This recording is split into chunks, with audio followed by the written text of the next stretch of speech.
Why the long face? Well, it's because we're in Long Beach, home of the aquatic horses. That makes it me, Mike Mann, for the second wave of QAW's Pandemic, alongside, as always, my Tubular 2, Buckley Swantoon. Thank you, Mike. We are here in Long Beach for second wave. A lot of people say that we're still in the first wave, but you know what? Second wave of action gets you more of the cure, as Anthony Fauci said.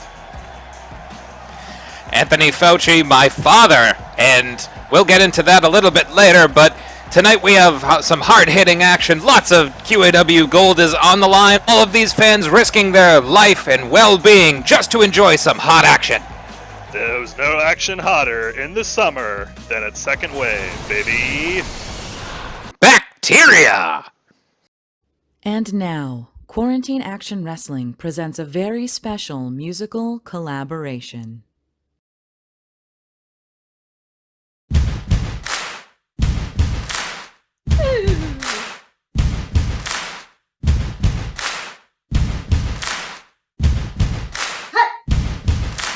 Buddy, everybody make a big noise. Playing in the street, gonna be a big man someday. Got mud on your feet, you big disgrace.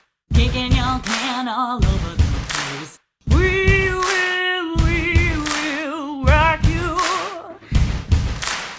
We will rock you. Buddy, you're a young man, hard man, shouting in the street, gonna take on the world someday. You got blood on your face, big disgrace. Waving your banner all over the place. We will rock you. Sing it! We will rock you. Oh, buddy, you're an old man, poor man. Pleading with your eyes, gonna make you some peace someday. Mud on your face, big disgrace. Somebody better put you back into your place. We will rock you. Come on, girls! We will rock you. Hey, everybody. We will rock you. We will rock you. All right.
TV Adi Heller, tonight is the night we finally have our opportunity to regain our tag team championship.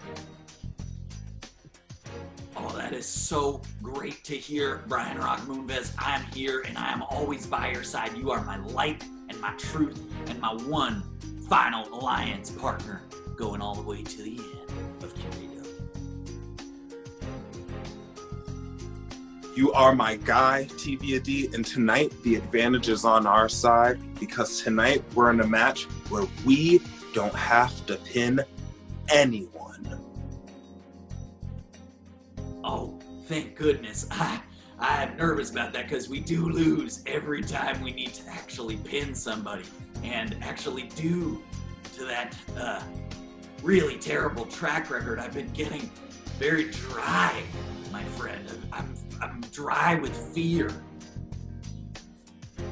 Oh, my brother, I know just what I can do to bring you the confidence you need to climb up that dry ladder and regain that tag team championship.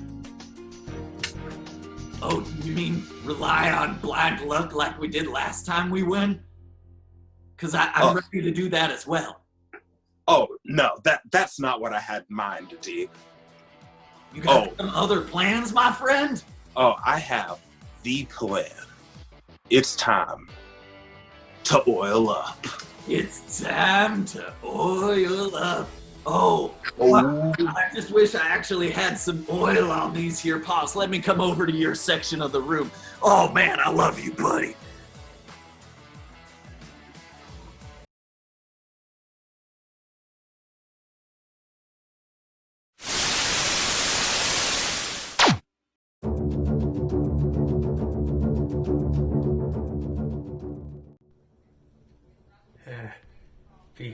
Beast here. The beast appetite has grown since the great Maxilon has made the beast so large, like a true silver pack. The beast's incredible size has to now be helped along and perpetuated with a very strong diet of nuts, meats, both ridged and unridged potato chips, and the beast takes his training very seriously.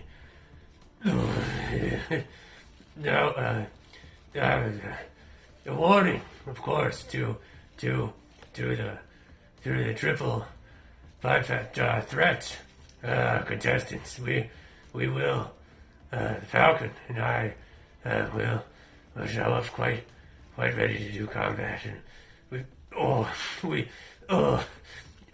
no sour tummies for us. We shall find it.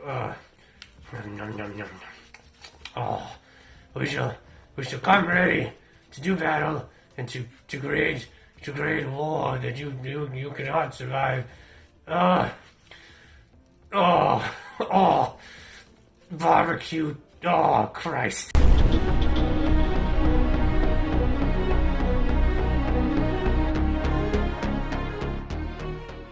We are the tag team champions of Earth.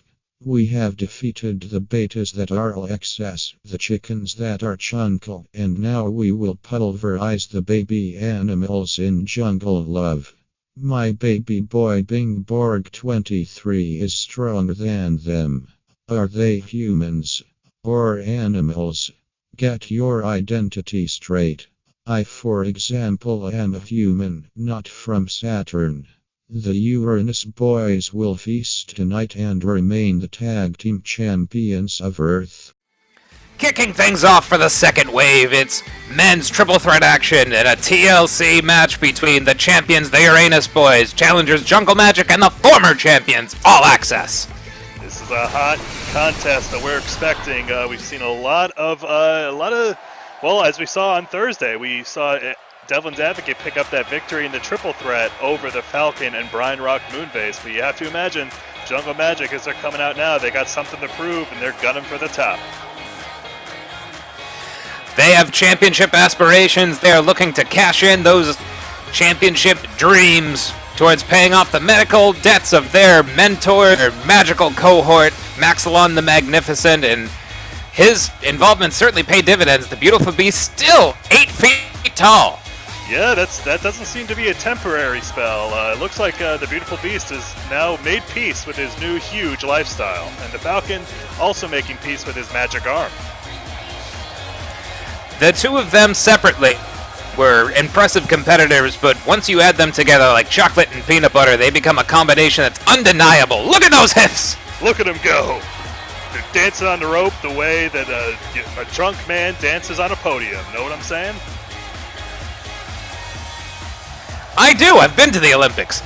Yeah. It's crazy. These are certainly Olympic caliber. Isn't it? Yeah. And if you see any of those posters around town, where are your medals? Text or email Ryan the Lion James. Absolutely, and say yeah when he gets back to you is now coming out the former champions who lost their belts to the Uranus boys in that tables match a few weeks ago. It's all access, baby. The former champions, they are oiled up with tons of Proactive and glistening in the sun. It's an outdoor arena here in Long Beach, and frankly, that's just more sunshine to behold the visages of TV D, Brion Rock-Moonves. Yeah, you got to imagine they'll both be a bit more tan by the end of this match, and I mean, really, that's just two birds with one stone. Win the championships back and get that summer bod. Sun's out, guns out, and frankly, TV D is going to be bronzing like a Grecian god, and Brion Rock-Moonves, if he can avoid a table, or maybe they're stronger when Brion goes through more tables. We're about to find out. We will indeed. And now here comes our champions, the unpredictable, the often cited as confusing, the Uranus boys. I would agree with the confusion part. We had the pleasure in quotation marks, of Zio joining us for commentary this week on the pandemic, and we haven't had the chance to meet one-on-one with Andy Devlin, but he does still continue to campaign. He is from Earth. Yeah, I mean, that seems to be an irrefutable fact as far as I'm concerned, and he probably has not joined us in commentary yet due to his family commitments. Of course, his lovely wife, Bleedblorb 342, and his son, Bingborg 666. I know I'm not pronouncing that right. I feel awful, but you cannot deny his performance on Thursday. A very, very dominant win that he picked up. We'll see if that success is going to translate into this tag team chaotic atmosphere, which the last time All Access was in a triple threat ladder match, they came out victorious, and they are potentially speaking some strategy outside the ring with Jungle Magic. We'll see if the champions are able to overcome some potential alliances. Yeah, I mean, the Uranus boy is not well loved. Zio, he was as civil as he could be on Thursday, but here we go, match getting started. My God, getting stomped is Brion Rock-Moonves. The Beautiful Beast immediately just putting a mud hole in him.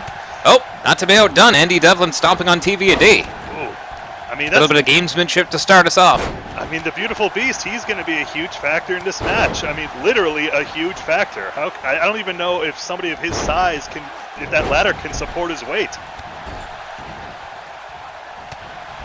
We'll find out as he slingshots Brion Rock out of the corner. Last time we did see the match of this type, it was Chunkle defending their titles with Big Daddy and Iron Pete Fenzel, two huge competitors, but as you said, the Beautiful Beast dwarfing everybody in QAW right now. And we haven't seen much of Chunkle. Falcon going to work, back heel kick to Brion Rock-Moonves.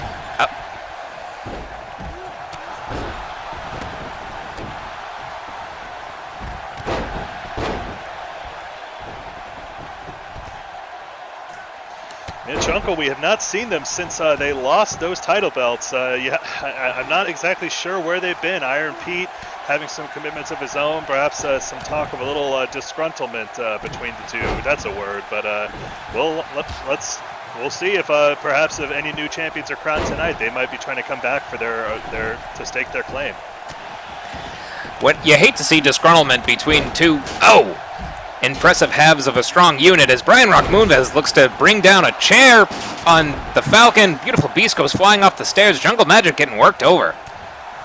Well, we're starting to see, and again, folks, this is a tables, ladders, and chairs match. All of those weapons are legal, and the only way to win this match is to set up that ladder in the middle of the ring, climb up to the top, and pull down those title belts. So we'll see. As now Zio taking a ladder away from the D. They're fighting over that ladder as a Splash Mountain powerbomb brings the Falcon down. Andy Devlin doing his war dance. Zio has control of the ladder, and he hits Andy Devlin. After all that fighting, he accidentally hits his own partner, but now he hits Brion Rock. It's crazy how our competitors love to use that ladder as a weapon. Rather than ascend to the title belts and be victorious, they love to just, Phoenix suplex coming up. Oh, Brion Rock crushed, just compacting his vertebrae there. Brion Rock always taking so much punishment in these matches. I think Zio, he wants to reintroduce Brion to the table. Zio's got Wood looking at the beautiful beast, and looks like Andy Devlin's sucking the Falcon into a tractor beam. Oh, he is. Big tractor beam on the Falcon, boom. The Falcon is down, Zio is down as TVAD re-enters the fray. Beautiful beast has a table. Oh, he's just beating the shit out of Brion with that table. Oh my goodness. Brion Rock hasn't gone through a table, but a table may go through him. Oh, a huge spear from the beautiful beast. Bisecting Brion Rock, Zio catching his breath on the outside. TVAD crushing Andy Devlin in the corner.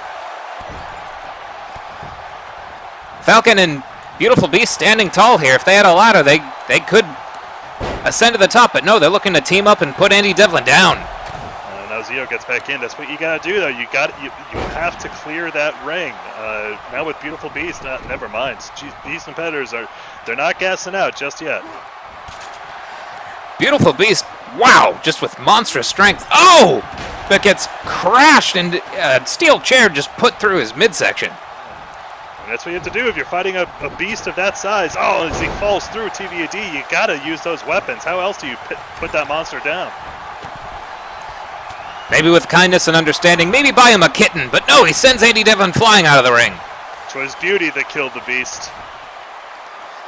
Oh, it's often said that is the case as the Falcon nails a drive-by kick on Zio. Brion Rock bringing in more weapons, certainly a glutton for punishment. And now there's two tables in the ring as TVAD trying to figure out what to do. There it goes. TVAD has always been, excellent in the background, setting up weapons, taking out opponents so that Brion Rock can capitalize, and we'll see if that strategy pays off. Oh, it looks like what Zio, he was going to do his final tribal council, but seemed to miss it there. He may have been doing that rallying dance that we've seen All Access do before. He was doing it in the middle of the ring, though. Oh, Zio just gave him the light. He had the light, folks. Is there only a minute left of TVAD? Oh, no! Brion Rock just is skew on that ladder on the outside, and then Zio getting thrown out. Let's see if Brion can recover. TVAD clearing the ring, but now Jungle Magic taking the center. Brion Rock is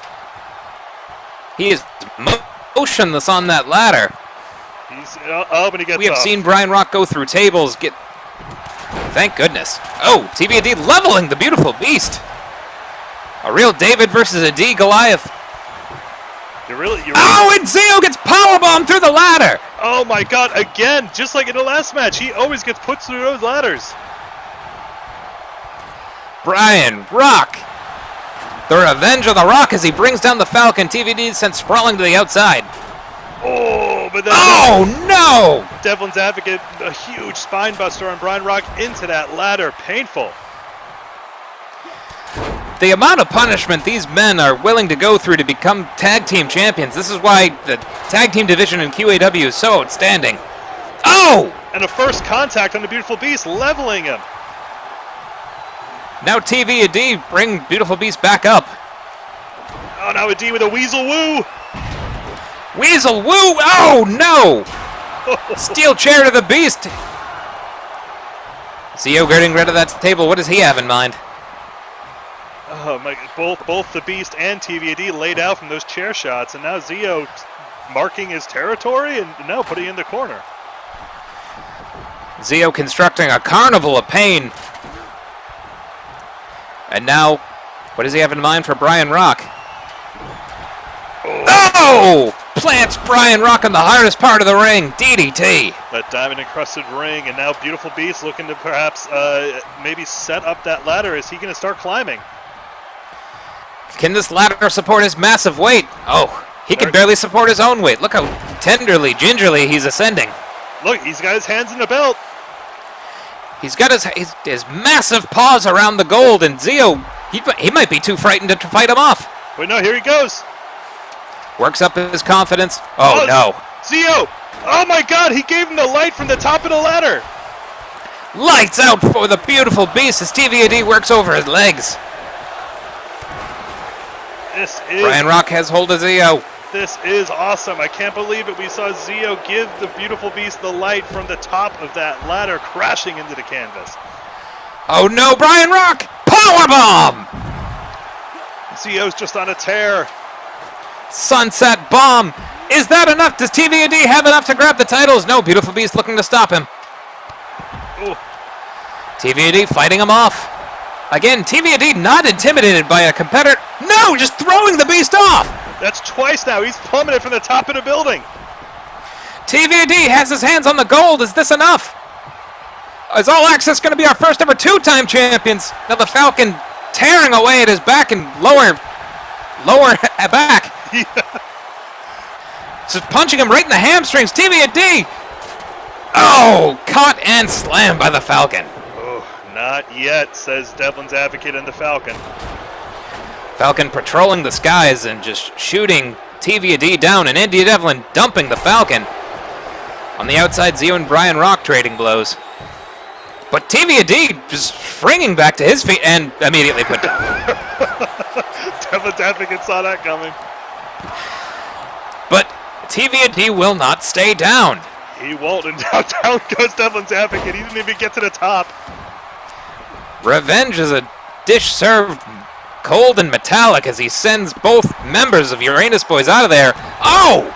And a ladder collapsing on the Falcon is TVAD is massively powerful. He is. Look at that. I mean, that oil really accentuates that upper back muscle. Oh, and Brian suckered in the Falcon. Now the Beast, furious with that, sends Brian Rock flying. Beautiful Beast looking to clear the ring. TVAD might have the Beautiful Beast number.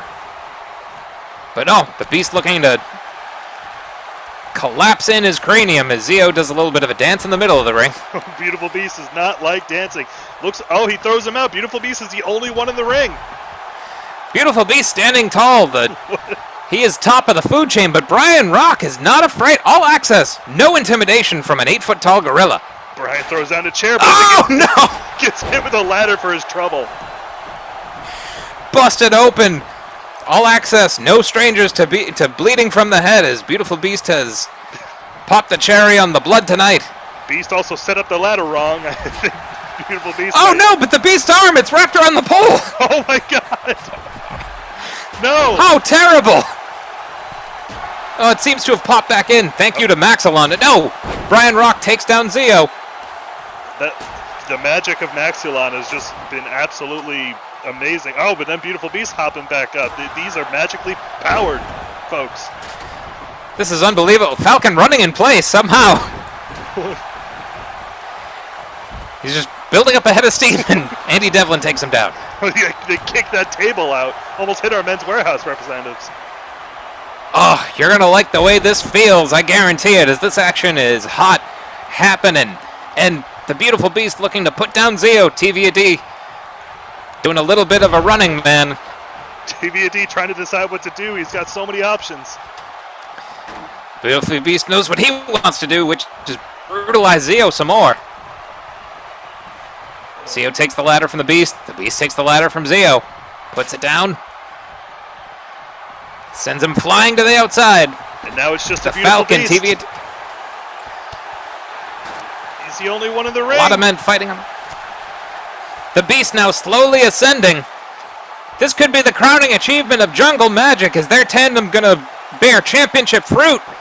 The rest of the men don't even notice. They don't even notice, but here comes Devlin's advocate and Zio. This is their chance to stop them. The champions are stalking the Beast. And also staring at him. What? And that's it. Jungle Magic are your new QAW Men's Tag Team Champions. Ladies and gentlemen, the largest competitor in QAW, the Enchanted Falcon, Jungle Magic are your new QAW Tag Team Champions. I don't know what came over.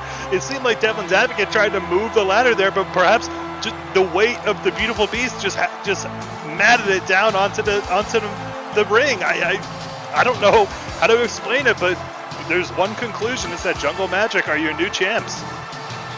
The miscommunication between the Uranus boys continue, and you have to respect the showing there from All Access. They came ready to fight, and TVD brought tons of aggression to bear, but Jungle Magic coming out on top. Keeping that tradition of none of our tag champs managed to defend their belts, but folks, don't go anywhere. Coming up next, we got the Dapper Head Clapper and Rich Dembowski settling their beef in an Iron Man match. Let's drive some piles! Okay.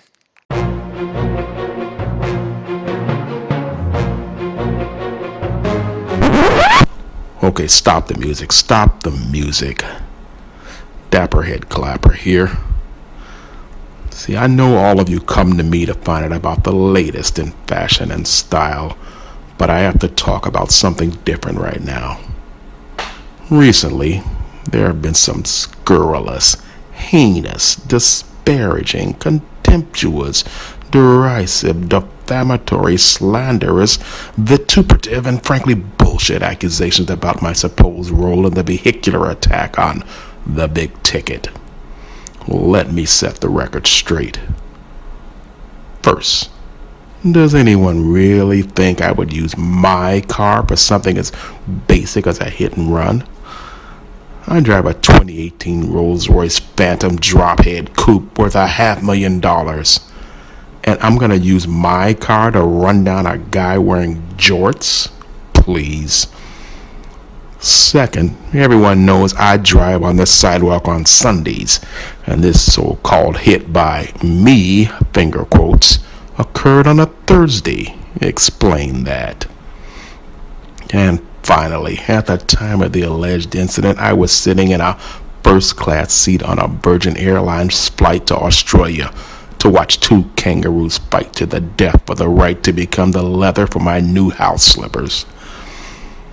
It's clear to anyone with a pair of Gucci-framed eyeglasses that this is a setup involving some sort of Dapper Head Clapper duplicitous doppelganger. And don't ask me to say that again. I don't know if the big ticket is behind this, but anyone willing to accept a tainted victory such as this one is capable of anything. I'm going to find out the truth from the big ticket, even if I have to beat it out of him. And as always, remember, never buy off the rack.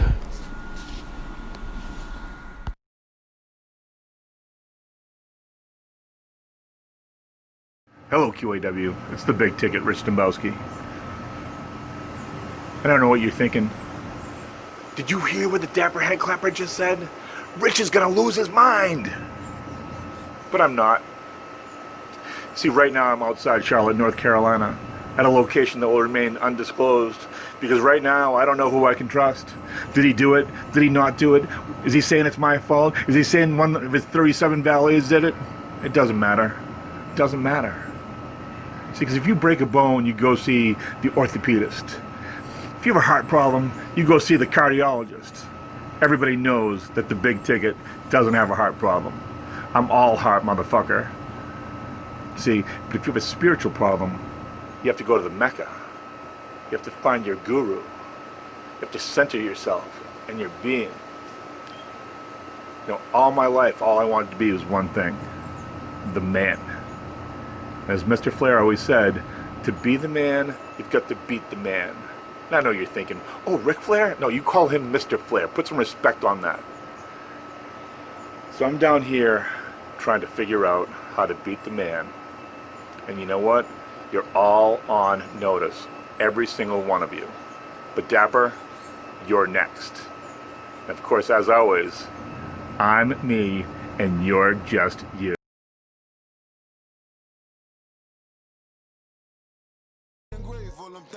Hot potato, and so the tag team champs have been crowned, but now we have the Dapper Headclapper versus Rich Dembowski. These men looking to end it. Who can get the most pinfalls and submissions in this matchup?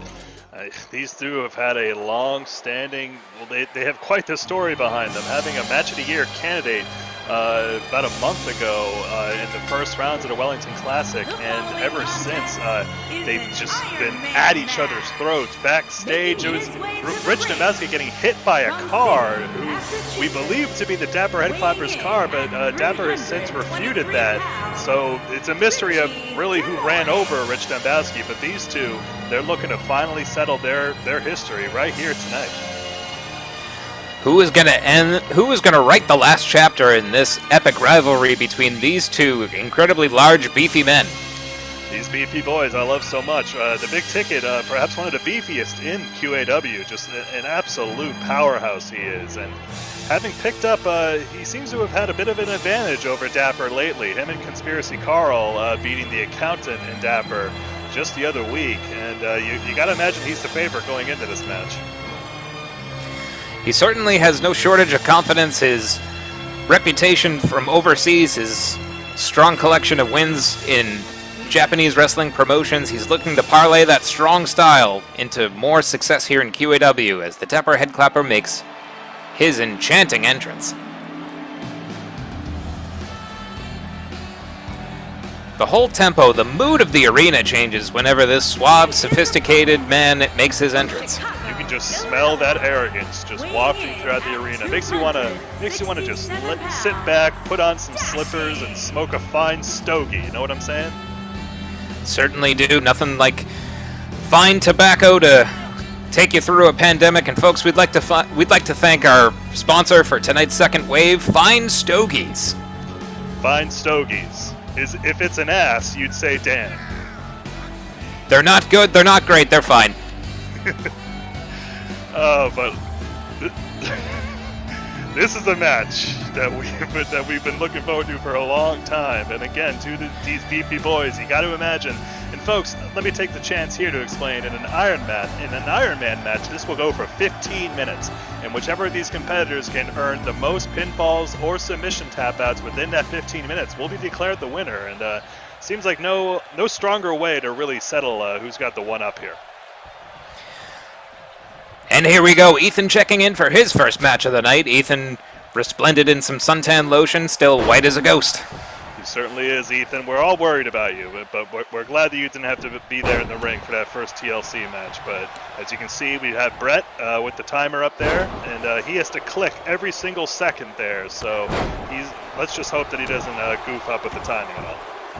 Certainly earning his keep as Rich Dembowski, earning his protein-laden diet, slamming the Dapper Headclapper. That's just pure raw power, folks. The Big Ticket weighing upwards of 320 pounds. And now very excited with that, but Dapper takes advantage. That he does. Dapper Headclapper, arm wringer takes him around. Now burying a knee right in the lower back of the Big Ticket. In this type of matchup, they have 15 minutes to get as many pinfalls or submissions as you said, and it looks like Dapper is going ahead to trying to dissect the Big Ticket for the long run. And I mean, let's look at the different styles these two men have. The Big Ticket, just a man who just really employs his massive frame and power in this big suplex on Dapper, and just not necessarily refined, as you might say. Whereas Dapper, we know that he's a bit of a smarter competitor. He might be looking to subvert the Rich Dembowski's frame throughout this whole match. Ooh. He'd be wise to avoid it, like he avoided that flying crossbody. It's a lot of meat flying through the air, and whoa! Missing a dropkick in the corner there. Getting wrapped up a bit. These two men surprisingly agile for, competitors their size. Big rising knee, followed up by just a blatant choke in the corner. Dapper is willing to do anything it takes to win. We know Dapper, he's not above just like going a little underhanded as he goes for his first pinfall. Not even a one. Tradition be damned as Rich Dembowski kicks out even before a count of one. It's too early for that. You're not going to put a competitor like Rich Dembowski down after only 2 minutes. Not yet, says Rich Dembowski, grabbing the Headclapper by the head and, slamming him straight down. Now that's how you clap a head, am I right? You are correct. That roughhouse style, that overwhelming force. Oh! Drapes the head clapper right across the top rope. But again, I mean, you have to imagine the big ticket. This big no, but the Dapper reverses it. But you have to imagine the big ticket isn't in 100% fighting shape. I mean, he got hit by a car, for God's sake.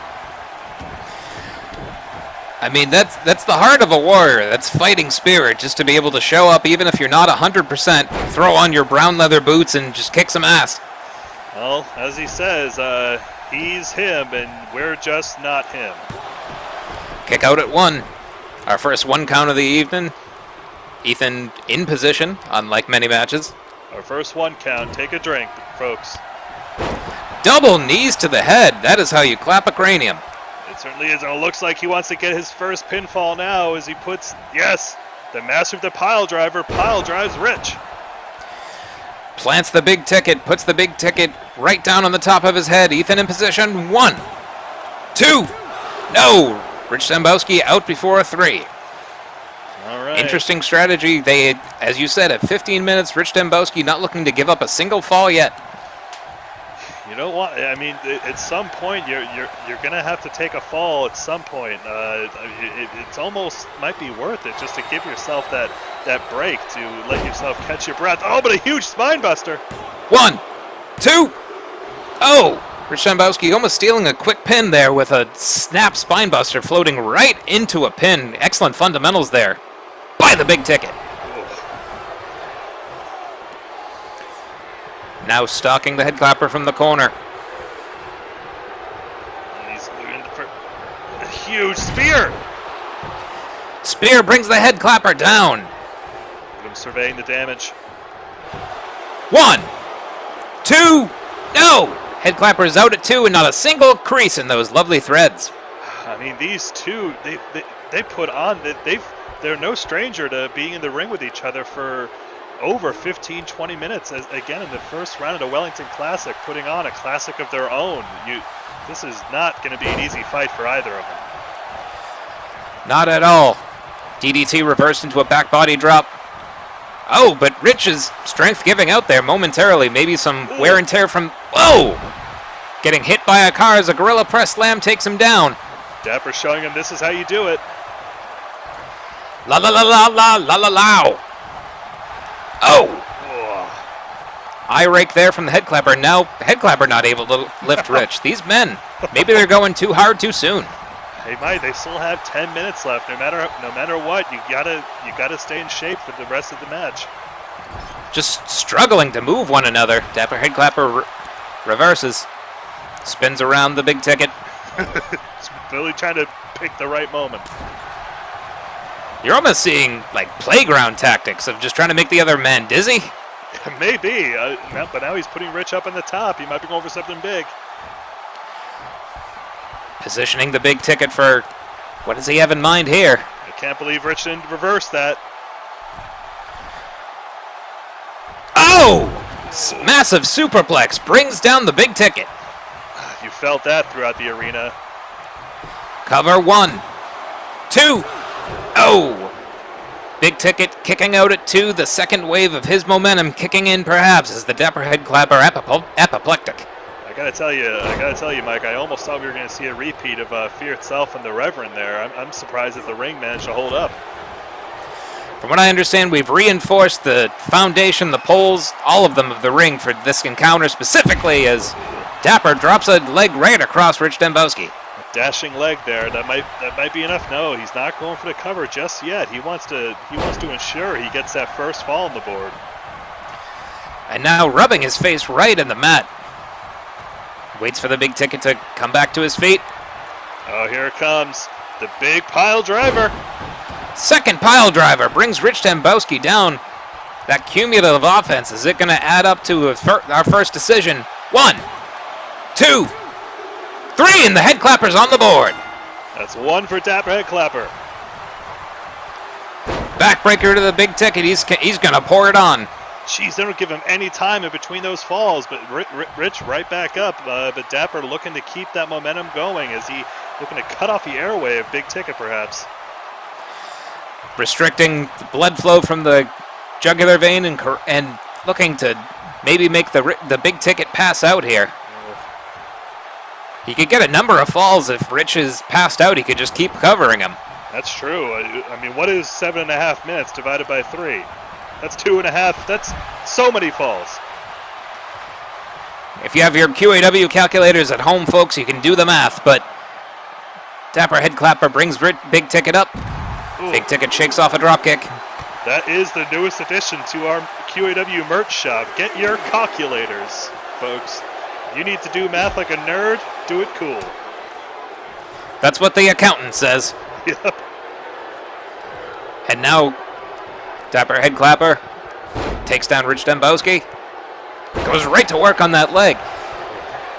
Dapper Head Clapper has attacked every body part of the Big Ticket at some point in this matchup. He's looking to deconstruct him from head to toe as he gets hung up in the ropes again. Missing it again, and Rich, no, not taking advantage there. Rich instead up, but now Dapper's back up. Takes him over with a vertical suplex. Classic move there. Classic refined stuff from Dapper Head Clapper. He's able to utilize the classics to very successful ends, and now reversing some right hands from the Big Ticket. Luthez press, raining down more blows.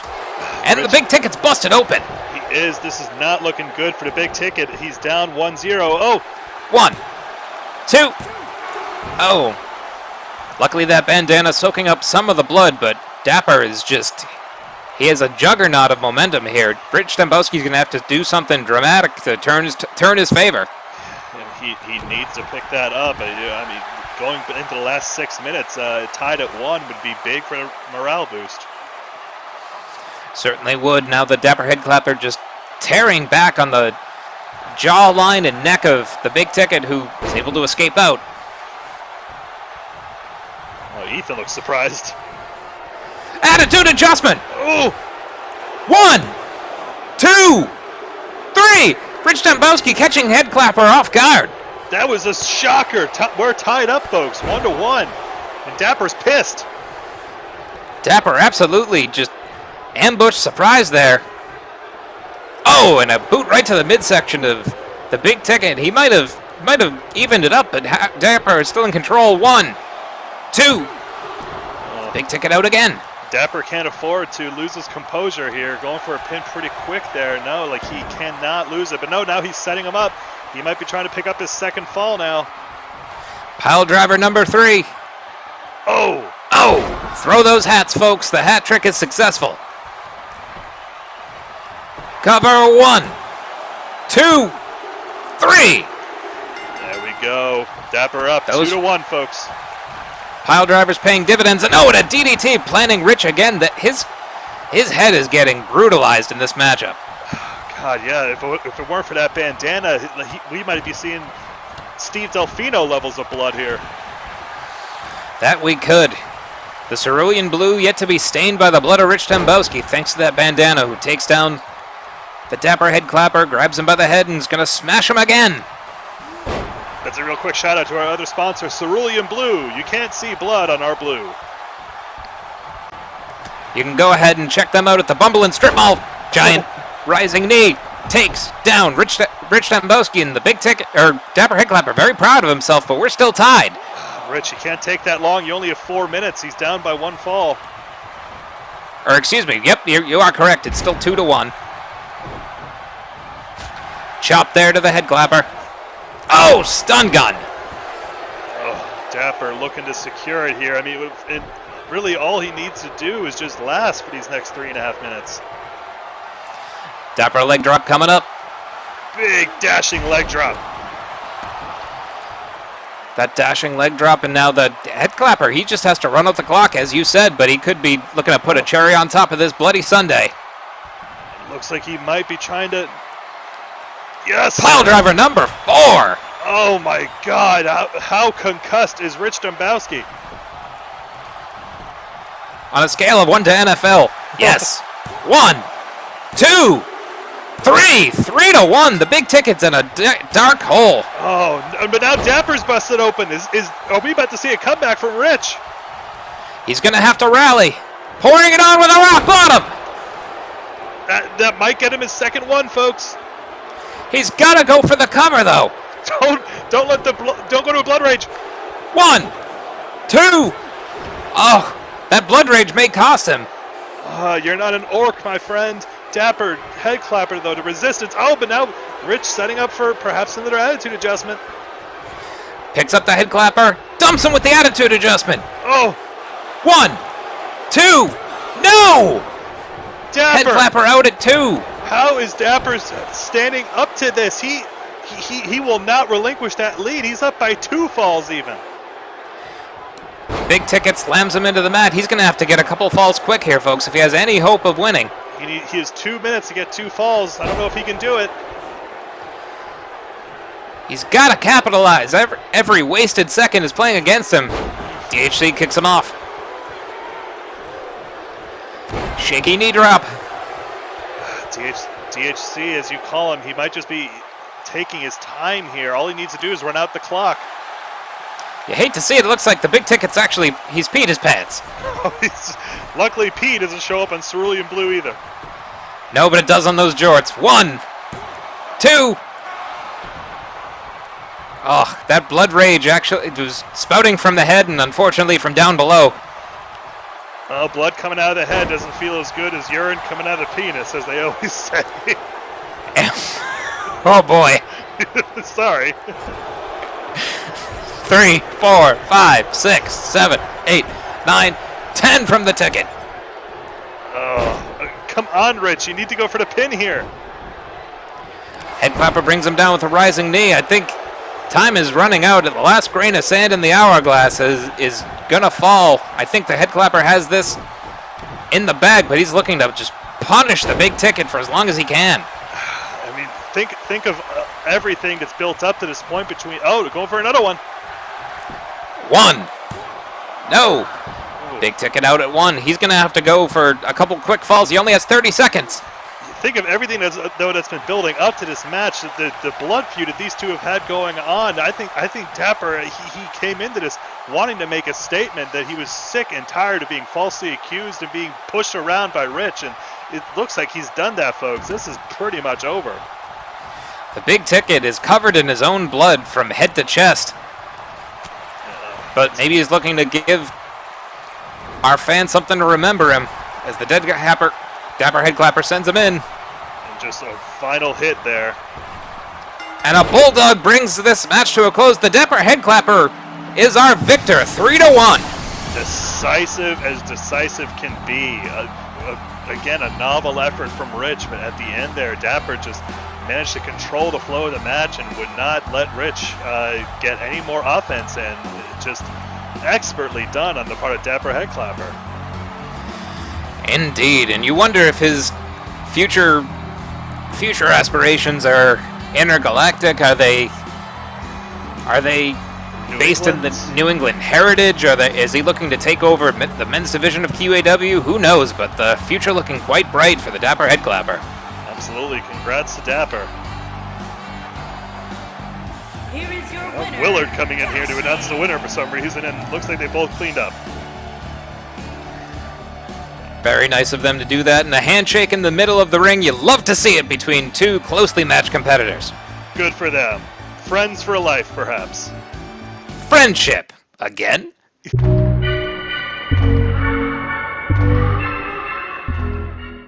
DJB.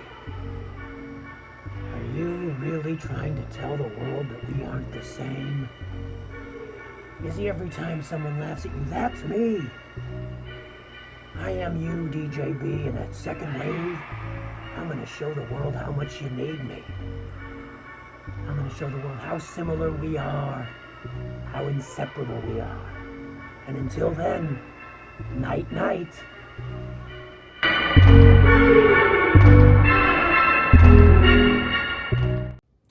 Is this a sore throat?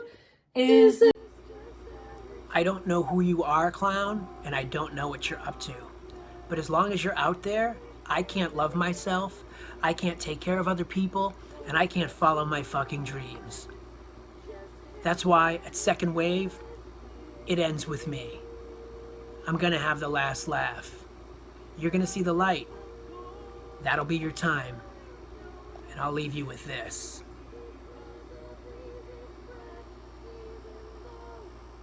Hands laying low, I look out the window. The crowd doesn't look flat. And now from bitter rivals to a bit of an identity crisis as DJB looks to take on the Clown. I mean, God, what can you even say about the Clown at this point? Breaking reality, a metaphysical man in a metaphysical world, as some might say. And the DJB seeming to be sick and tired of the Clown's bullshit. But here we go, looking to settle it here. It's second wave, folks. We live in a metaphysical world, and he's a metaphysical girl. Here comes the Clown. Again, the Clown, a man whose motives are unknown to all but himself. Really, thank God he's not really looking for wins, as he hasn't had the best success rate in the ring here in QAW, but the mental toll that he's managed to take on his opponents and on the locker room in general, he just... Who knows if DJB even really knows what he's getting himself into? Probably not. The purveyor of free hugs taking on an agent of pure chaos who, as you said, is winless here in QAW, but leaves an indelible mark on his opponents. I mean, God, perhaps the Clown has some resentment towards DJB. What's more chaotic than offering hugs for free? Well, that would be trying to eat Dippin' Dots in heat like this. We are live here from Long Beach, and the sun is beating down. Folks, go ahead and enjoy those frozen treats as quick as you can so they don't melt in your lap. Absolutely.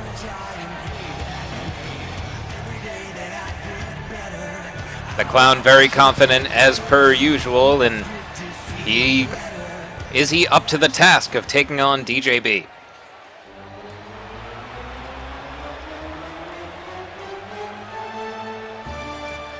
Here comes DJB, friends. Hashtag DJB looking to unleash a rhapsody of pain on the Clown. It's good to see him here. Indeed, he's sharpened that hair to a point. Will we see him use that to his advantage? Well, like a unicorn, you never really see him frequently. Yep, he's very rare. He is. He's like a shiny Pokemon, but he's here looking to make an evolution at the Clown's expense. Indeed, you cannot press B and prevent his evolution from being successful. He, like a wild unicorn, running through the prairies of your heart. I'll tell you one thing, if given anything from his social media activity as of late, DJB is thirsty for a win. That he is. Go ahead and check out DJB's thread on Thursdays if indeed you are parched for man abs.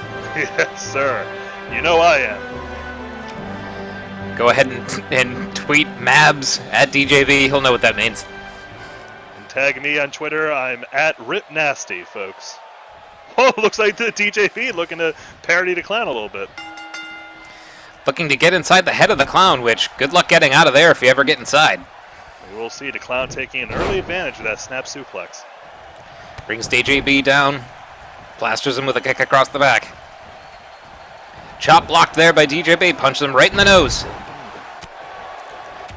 And now two clubbing forearms to the chest. Clown puts DJB in the corner.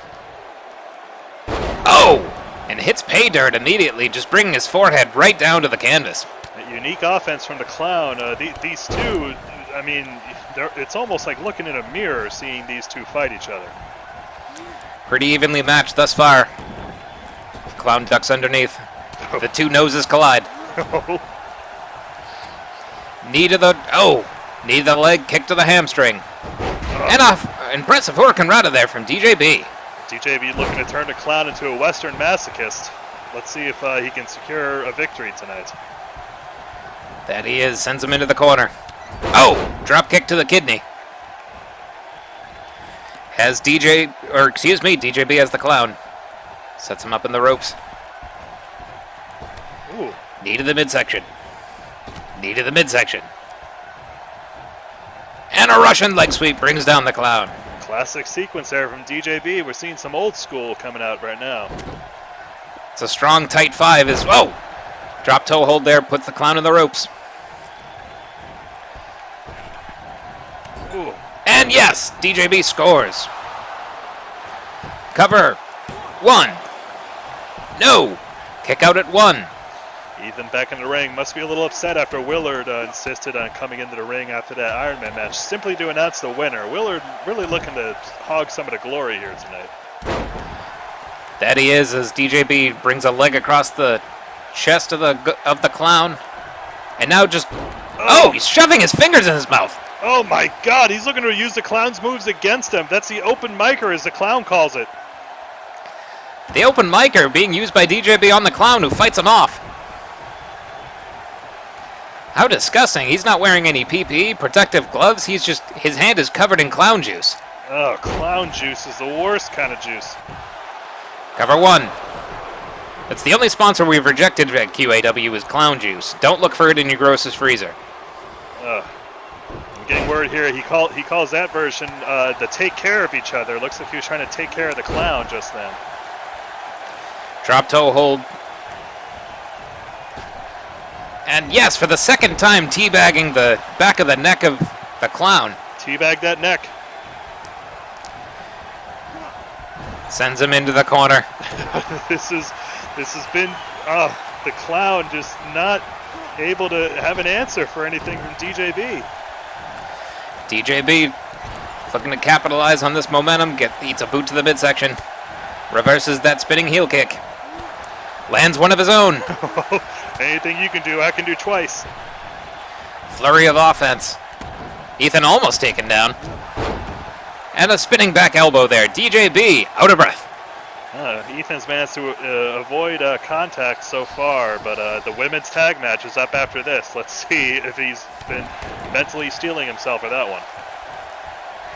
He's going to need a lot of resilience. As a second open micer brings down the clown. Oh, he's trying to take care of the clown. But too close to the ropes. Ethan wisely breaking it up there. Cover from DJB. 1, 2, and a kick out from the clown. Oh. DJB learning how hard it is to keep the clown down. I mean, the clown again. Oh, and now he's putting him in the open micer. Oh, a couple gallons of clown juice being returned to DJB.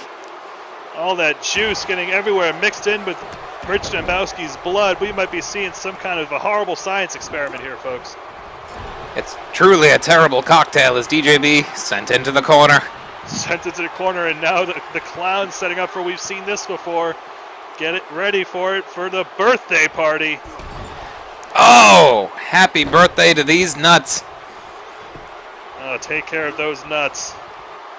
Brings DJB back to his feet, who somehow is able to fight him off. Lifting up the legs, and now, oh, he's teaching him to love yourself, clown. Love yourself. 1, 2, 3. DJB victorious. The clown's losing streak continues. 1, 2, 3. DJB coming in here with a mission to put down the clown, and he does. But again, folks, God, what can you even say about the clown's plans at this point? This may factor into some kind of scheme. He might be in DJB's head from now on. But either way, DJB getting a victory in his in-ring debut here in QAW. These two men not afraid to go inside of each other during the course of this matchup, and both came out, well, a little bit wetter for it, but DJB dry in victory. Absolutely. I mean, that was a masturbatory win, I might say. You could, and you'd be correct, as this birthday party, fired DJB up for an eventual victory as he taught the clown to love himself. I mean, I guess nothing gets DJB more fired up than a good old nut shot, but either way, folks, in celebration of his victory, DJB is offering free hugs right outside the Orange Julius stand, so swing on by there for the rest of the night. Everyone knows that the best remedy for brain freeze is a warm hug, so go ahead and enjoy that from DJB, and as Buckley alluded to, we have our women's tag team title match, the first of its kind, coming up shortly with QAW as Bitches Brew looking to become our first ever women's tag team champions. Grills and Slamazon versus Bitches Brew, folks. Go take a piss and come on right back. Don't pee in the Julius. Okay. So wait, like, how do you tell someone to fuck off with your fingers in the States? You mean like this? Oh, yeah, I love that. It feels so much sharper. Yeah, because we just do this, but like never like this because that means peace, and we don't mean. That's too similar to peace to really mean fuck you. This is just. I don't fancy this, but this feels good. Just. Yeah, a big ol' American fuck you to Rainbow Twittles and the Amazon. Yeah. You know what? If she can't get my name right for the 1200th time, even though I've kicked her ass from here to fucking Rainbow Twiddles land and back, she still can't get my name right. So you know what? I'm not going to say her name right anymore either. Good. Rainbow Twiddles. That's what you are now. There Rainbow it is. Twiddles. Use it. Use the rage. Save it. Save it for the ring. Yeah. I love it. Yeah. It's consuming me. Stay with me. Stay with me. I need you. Yeah, okay. But yeah, big American fuck you to Karen while we're at it. Can't say a bloody fucking name right, Deborah. Anyway, listen, ladies. Coming after us in the second wave. Trying to get your friends back. Oh, you mean these friends? Oh, these friends. Oh. Look who we have.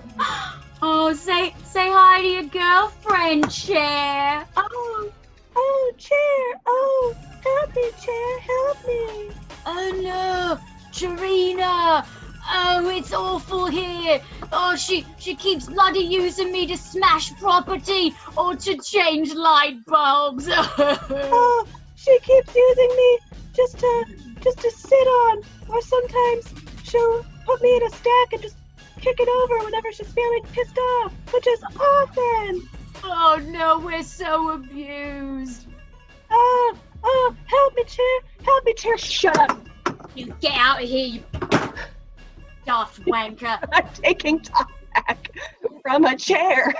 I'm not doing it. Not from Rainbow Twiddles. Not from her chair. Not from her chair's girlfriend. I'm not taking it anymore. See that? You see what you did? You made her go off a bloody knob, and now we had to take your friends away from you. We had to do it. There was no other choice. Smashed your faces in and took your friends. How's that make you feel? Does it make you sad? Oh. Does it make you mad? Oh. You want to fight about it? Yeah? I sure do. I want to fight about it. Because there's only one way that you're going to get your friends back. And that's if you fight us this coming Sunday in the second wave. See you in the ring, bitches.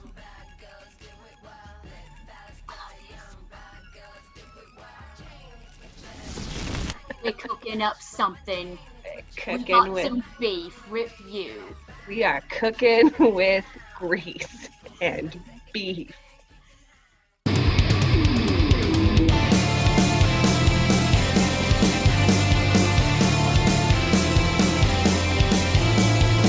Hi.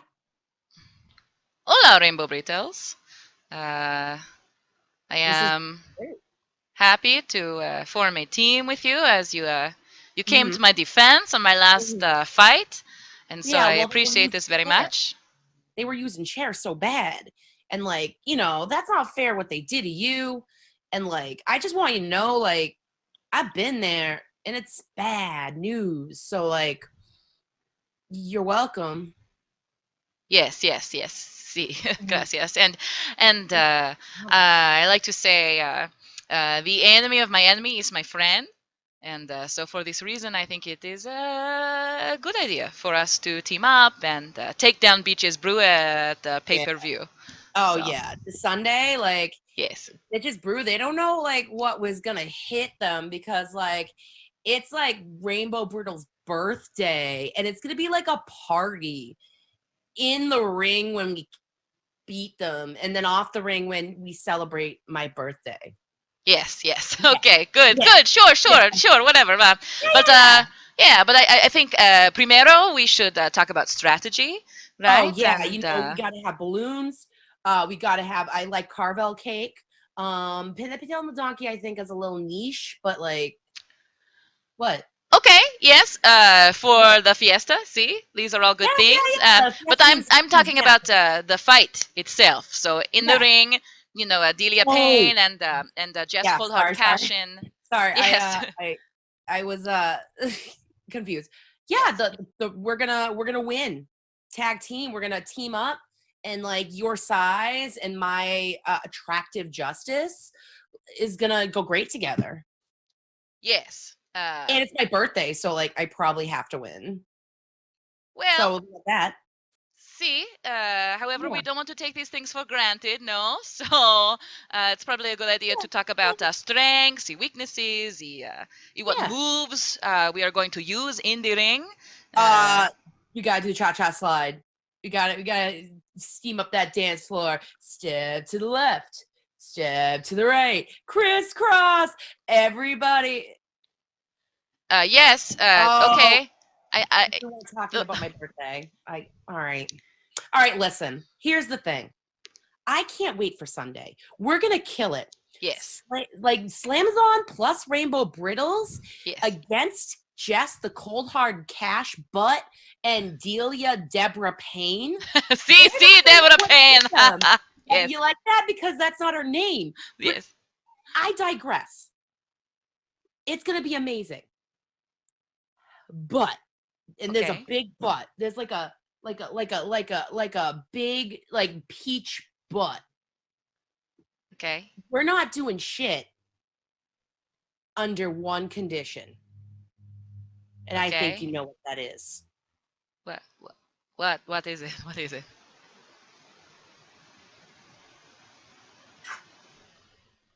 Birthday time.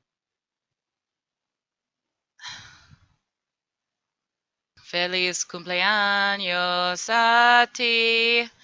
Feliz cumpleaños a ti. Hell yeah. Feliz cumpleaños a ti. Yeah.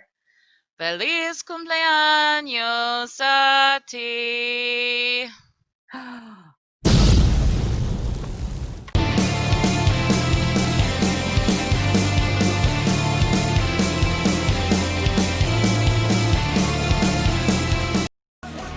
And now two terrific tandems of terrific athletes as Rainbow Brittles and the Slamazon teaming up surprisingly to try to take on Bitches Brew.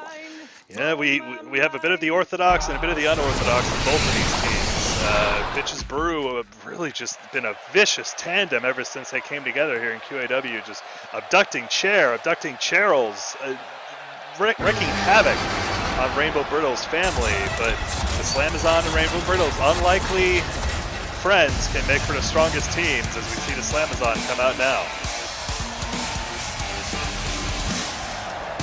Bit of an odd duo, bit of an odd couple as the Slamazon insists on coming out solo, but she's going to have to learn to cooperate or at least find the same wavelength momentarily with Rainbow Brittles if they have any hope of overcoming the cooperation of Bitches Brew. I mean, these are two competitors in Rainbow Brittles and the Slamazon, vastly different in style and in general, well, mood, but they have made an alliance, and they insist that their unity is as strong as ever. And frankly, I don't see anything but success in this pairing. They got the unpredictable nature of Rainbow Brittles and just the pure animalistic power of the Slamazon. I defy you to name a stronger global alliance than Bolivia and America. You can't do it. You shouldn't do it, because you won't find it. Slamazon letting everyone knows that she loves them, but upside down. Absolutely, throwing up the international symbol of Bolivia, the upside down heart.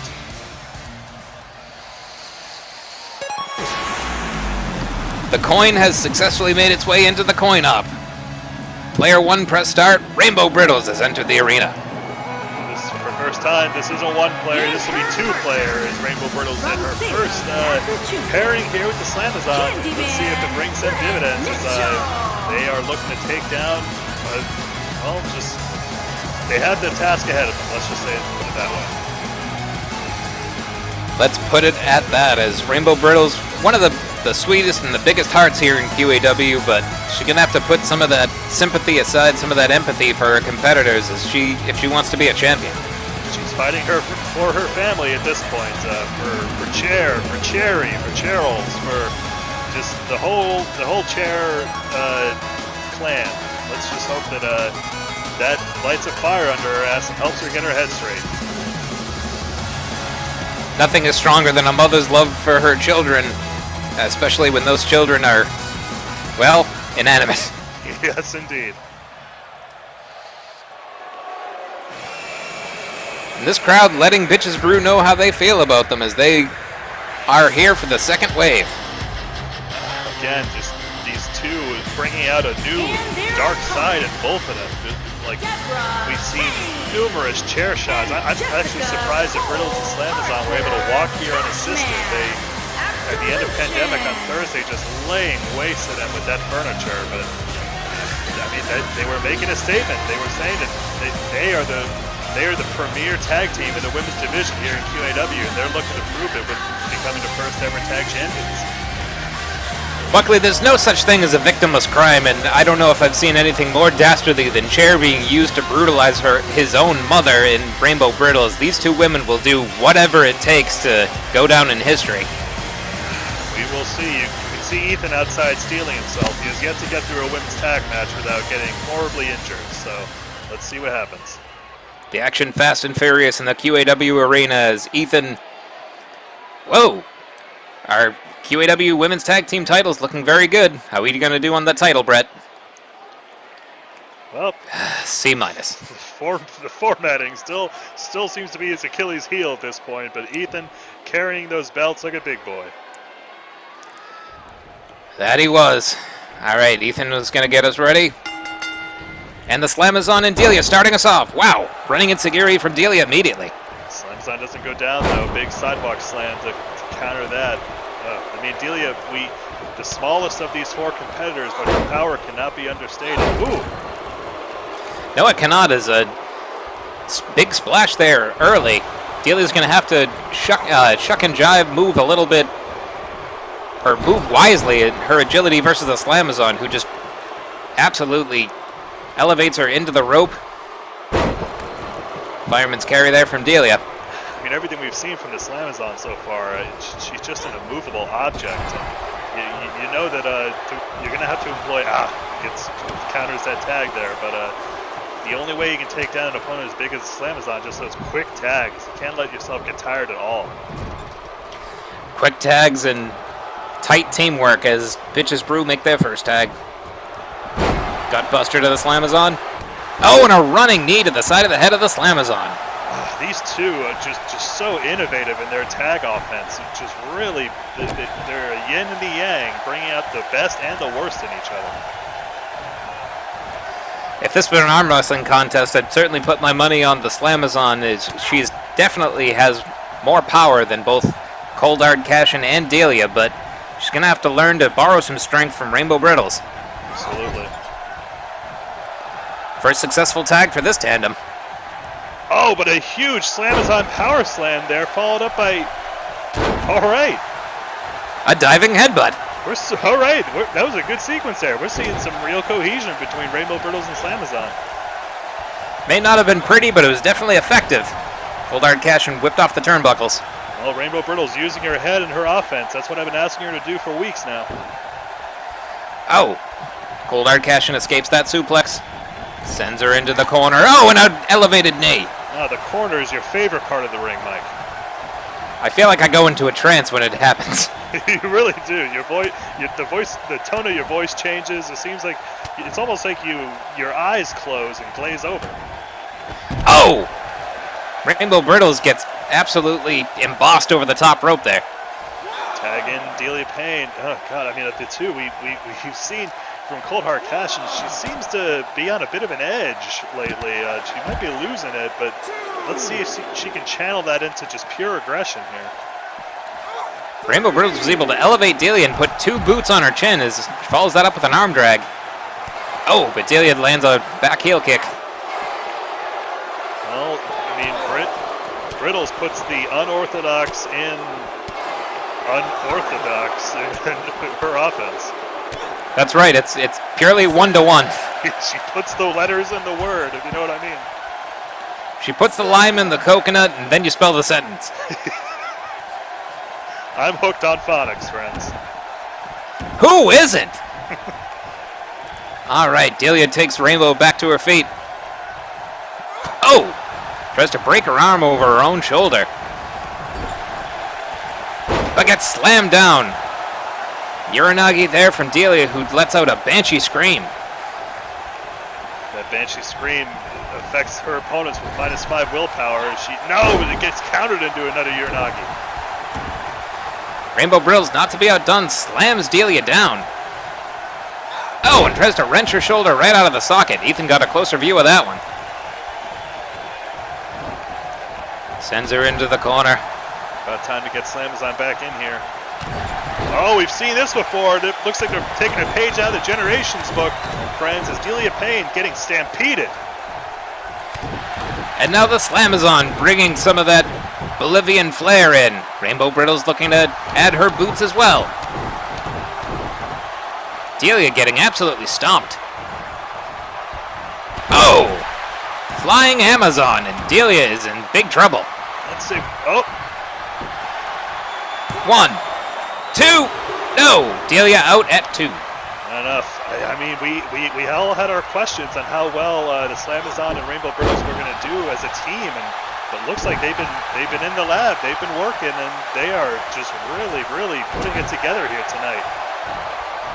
Oh, that would explain the studded lab coats I saw backstage. They definitely were putting in some time to figure out the magic formula to victory. Let's see if the doctor maybe had a hand in it. Oh, big, huge spine buster there. God, just tossing around Delia. The doctor definitely talented at outfitting our competitors, and she's locking Delia into Boa Constrictor. Boa Constrictor, Cold Hard Cash, and willing Delia Payne to fight out of this one on her own. She doesn't want to use up one of those limited chances to come in and break it up. She's trusting Delia to get out of this, and Slamazon puts her out. Delia able to escape on her own. Sends into the corner. Reversal. Oh my gosh. Sends her into the corner. You're drooling a little bit, Mike. They're out of the corner. They're out of the corner. Ooh! Oh! Faked out that roll up into a deft kick there from Delia Payne. And wow! Bichinoku driver on an opponent twice her size. Very impressive Bichinoku driver, but now looking to maybe put her, yes, the train of pain. Chugga chugga. 1, 2. But the Slamazon able to kick out, but Rainbow Brittles tried to break it up. It's a suplex for her trouble. She almost hit Ethan there. Back heel kick from Delia, follows it up with another.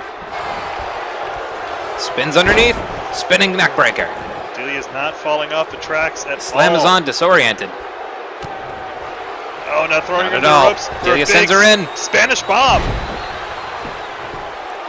1, 2. Oh, solamente dos. I didn't know you know Spanish there, Mike. I learn different languages every time someone's sent into the corner. Oh, that's impressive. Thank you. Kick to the hamstring. Oh, wee. Oh, they're trying to put down the Slamazon now. We've seen this before, giving her a helping of the beef stew. Beef stew brings her down. 1, 2. No! Ooh. Slamazon fueled by that protein instead of being food logged. Slamazon does not enough. She kicks out at like 2.9. Oh, and now she's looking to put Cashin through the Monsoon. Monsoon, down goes Cold Hard Cashin. Ethan in position 1, 2. No! Cold Hard Cashin with the umbrella to survive that Monsoon. Yeah, she saw Ethan arguing in the corner with Delia. That distraction there may have bought Cold Hard Cashin an extra second or two to be able to break out. We'll get out of that pinfall after the Monsoon. Certainly could. Magna Claw applied there to Cold Hard Cashin. The Slamazon looking to squeeze the life out of her opponent. And wisely tagging out. Rainbow Brittles checks in for the first time in a while. Slamazon is taking a lot of punishment. She needs to get a break there on the outside. Rest, recuperate as Rainbow Brittles. Ooh. Oh! Elevates Cold Hard Cashin into her boots. Saw her do that on Delia outside, picking up some new moves. Arigato. Oh! Right. Rising knee there. Does not find the mark. A big Shiranui.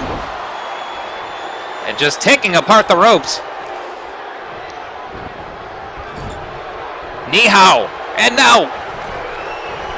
Tag there. Looks like some more beef stew. Back up for a second helping. Beef stew. Cover. 1, 2. No! Ethan clobbers. Down goes Ethan. You know, Slamazon's been looking for a chance to pummel him the whole night. Oh, and a Skittle throw on Delia. Skittle throw on Delia, but Ethan's down. Oh, Delia trips up Brittles. Tags in Cold Hard Cashin. And goes to work on Brittles as Ethan recovers his composure. Banshee scream there from Cashin. Oh! Slamazon tags in. Oh! I've heard of this. They've put it together, folks. Up on the Slamazon's shoulders as we're about to see the Jungle Rainbow Madness 5000. Jungle Rainbow Madness 5000. Is this enough? 1, 2. What? No! Delia German suplex to Delia, who missed the opportunity to break up that pin. She jumped a little early, but luckily Cashin was still able to kick out. But no, now she's trying to lift up Slamazon. That clearly took an effect on her. These two women starting to show the scars of war hairs. Oh! Misses a running knee. We haven't seen her land that knee yet. Big backdrop.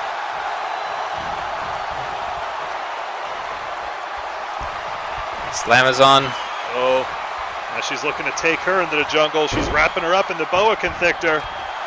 Welcome to the jungle. We got fun and pain. Delia's trusting Cashin to break out of this. Can she do it? Cashin struggling to find her way loose. Ethan's not going to call it off yet. Back elbow from Cold Hard Cashin. Delia rallying her partner. Oh! Hitting the back of the head there. A disrespectful slap to the back of the dome. Counters with a Northern Light suplex right into the corner there. Brings Cold Hard Cashin back up. That punch in the head may have just lit a fire underneath Slamazon here. Sends her into the corner. Oh, looks like they want to do it again, but this time they're switching it up. Brittle's serving as the base. Impressive agility from the Slamazon. Oh, Jungle Rainbow Madness 10,000. JRM 5000. Ethan. 1. Oh. Delia didn't miss it that time. No, there he goes. Oh my God. Brittle's just straight up drop kicking Ethan. Very happy about it too. My goodness, I mean, everyone was down there except for Brittles and the Slamazon. Sends her into the car. I mean, it's pretty much a tradition at this Brittles point. going to work on Cold Hard Cashin. Oh! She's got both members of Britches Brew trapped in the corner. It's a bitch corner sandwich. And just... Yum, yum. Just collapsing the midsection of Cold Hard Cashin's the corner. Oh my gosh, Rainbow Brittles and Slamazon really picking it up here. Drop toe hold. Oh, double stomp. And a running knee. Is that enough? What an amazing sequence there, but neither of them, Slamazon, go for the pin here. Instead, she just wants to put Cold Hard Cashin through the mat. Gut wrench suplex. Delia's down. Could this be it? Delia back in. 1, 2. What? No. Oh my God, she missed the breakup again. Delia's depth perception way off, but Cashin back up to her feet. Well, Delia's proving breaking up is hard to do, as Cold Hard Cashin having to shoulder the weight of this team herself. Oh my gosh, can she do it? Dumps the Slamazon over the top, buys a little bit of time for herself and Delia to recover. It's very, very smart move. I mean, for everything we say about the nefarious schemes and strategies of Bitches Brew, they are a smart tandem. Reverse DDT plants Cold Hard Cashin on the outside. Ooh. And folks, just to go with the second Wave Beach theme, that is pure granulated diamond sand that you see on the outside. Absolutely. Each pebble is worth between $5,000 and $5,000. Please don't steal it. Oh, lawn dart right into the corner. Cold Hard Cashin's head bouncing off that solid steel. Down she goes. If we see a count out here, we won't be able to crown our first champions. These competitors have got to get back in the ring. Okay, there we go. I would be pissed. So would I. Slamazon tags Rainbow Brills back in. Both of these teams have got to be getting tired. They got to be close to empty on their fuel gauges as Cold Hard Cashin brings down Rainbow Brittles. Stick around, of course, for our main event tonight. Wellington Arms looking to make our Mike Carr Road Rage crash into a wall of steel and become the new QAW Men's Champion. Here we go. Back to basics, folks. Brittles hopping up Jay. on Slamazon. Say it. Ooh. JRM 5000. Hell yeah. Say yeah. 1, 2, no. Nothing will keep Cold Hard Cashin down. As Delia gets suplex. Again, she runs in to break it up, and Brittles always has an answer for her. What Delia lacks in effectiveness. Ooh. Slamazon reverse. Very impressive. Oh. Very impressive reversal there from Cashin to flip over into an enziguri. She's looking to really win this for her team, perhaps. A Herculean effort, or rather a Wonder Woman effort. A Fisherman suplex. 1, 2. Oh, Rainbow Brittles breaks it up. Delia's back in. What's she gonna do? Nothing. She almost went after Ethan there. Oh, but Cashin looks. Oh, the poison apple kick on Slamazon. Poison apple, twice as dangerous to those from outside the country. Is that cover? Oh, but Delia hitting Brittles this 2, time. 3. Oh, that's it.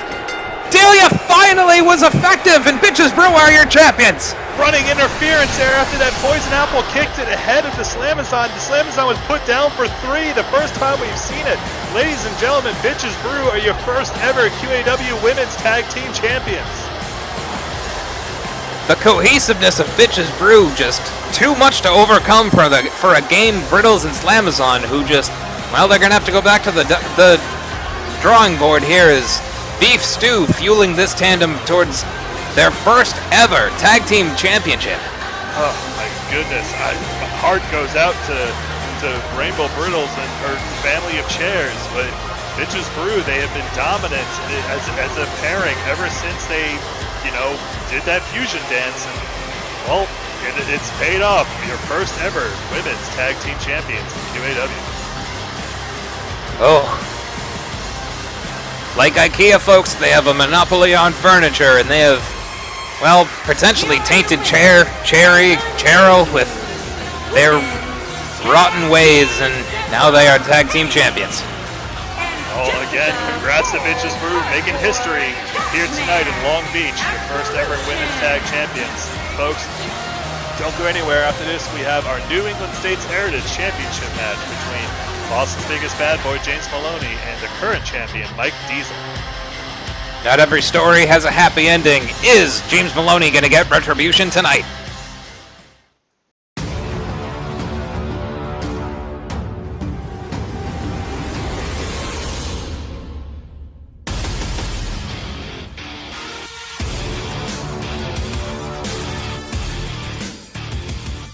Boston's biggest bad boy, James Melloni here. That's right, I'm back. It's been too long, and in my absence, I learned to respect something. I learned to respect the time we have in this beautiful business, the industry of professional wrestling. You never know what's gonna take you out of the game. And with my new respect for time, I'm tired of wasting time on you, Mike Diesel. So let's settle it once and for all this Sunday. 2 out of 3 falls. That way there's no debate on who's the better man. Because win or lose, I'll be done with you.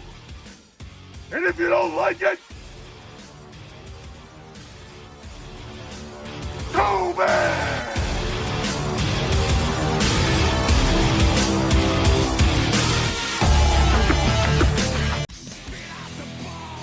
And now the return of Boston's biggest bad boy to singles competition as he looks to get revenge on Dirty Mike Diesel and crown himself the new New England States Heritage Championship. Oh my goodness, we have missed seeing James Melloni in action.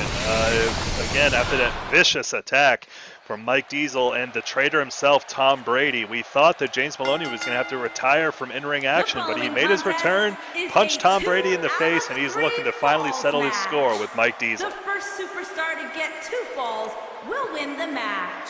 And Good job, Karen. Yep. Heritage Championship. All right, you heard it, folks. Karen actually got that completely right. The first competitor to win 2 out of 3 falls is going to be the victor and the champion. Here he comes, Boston's biggest bad boy, flanked on his right by the Doctor, the newest addition to the generation. Actually, their power only grows, and James Melloni is looking to add some more gold to that faction. That he is, looking as well-dressed as ever. Good to see him back in good health and good spirits, and with a medical advisor in his corner, he is well prepared for victory. And as is typical of a turncoat, no signs of Tom Brady backstage during our second wave here, so it looks like Dirty Mike's going to be going it alone. I mean, we know the tactics that Mike Diesel employ, but he's absolutely no slouch in the ring himself, managing to defend his title. I think he's held on to his title longer than any other champion has in QAW. Beating both the Greatest Wrestler and Le Magnifique Nordique at Essential Business to retain it, and he's been a champion for months now. That he has. He's been a champion. He's been a surrogate father to children that he absolutely stole, who, when last we heard from the talent, is actually glad to be rid of them, so... Apparently. I really am worried about those children's future, but not as worried as I am for the future of James Melloni with Mike Diesel coming out. We know how vicious this man is, what he can do with that gloved hand. So let's, again, we'll have to see how this shakes out. Indeed we will, and don't tune out after this match. We'll have Shakes himself taking on Diamond David Thomas later tonight, but it won't be for any championship gold. It'll just be for honor, and, well, we assume Shakes looking to re-exert creative control over the generation. Those two have had blood ever since this company got started, and absolutely looking forward. They say this will be the end of their saga, so we'll have to see. And also James Melloni, as we just saw, saying that if you don't like it, either way, after this match, he'll be done with Mike Diesel. So let's see who can finally carry the New England States Heritage Championship into the future.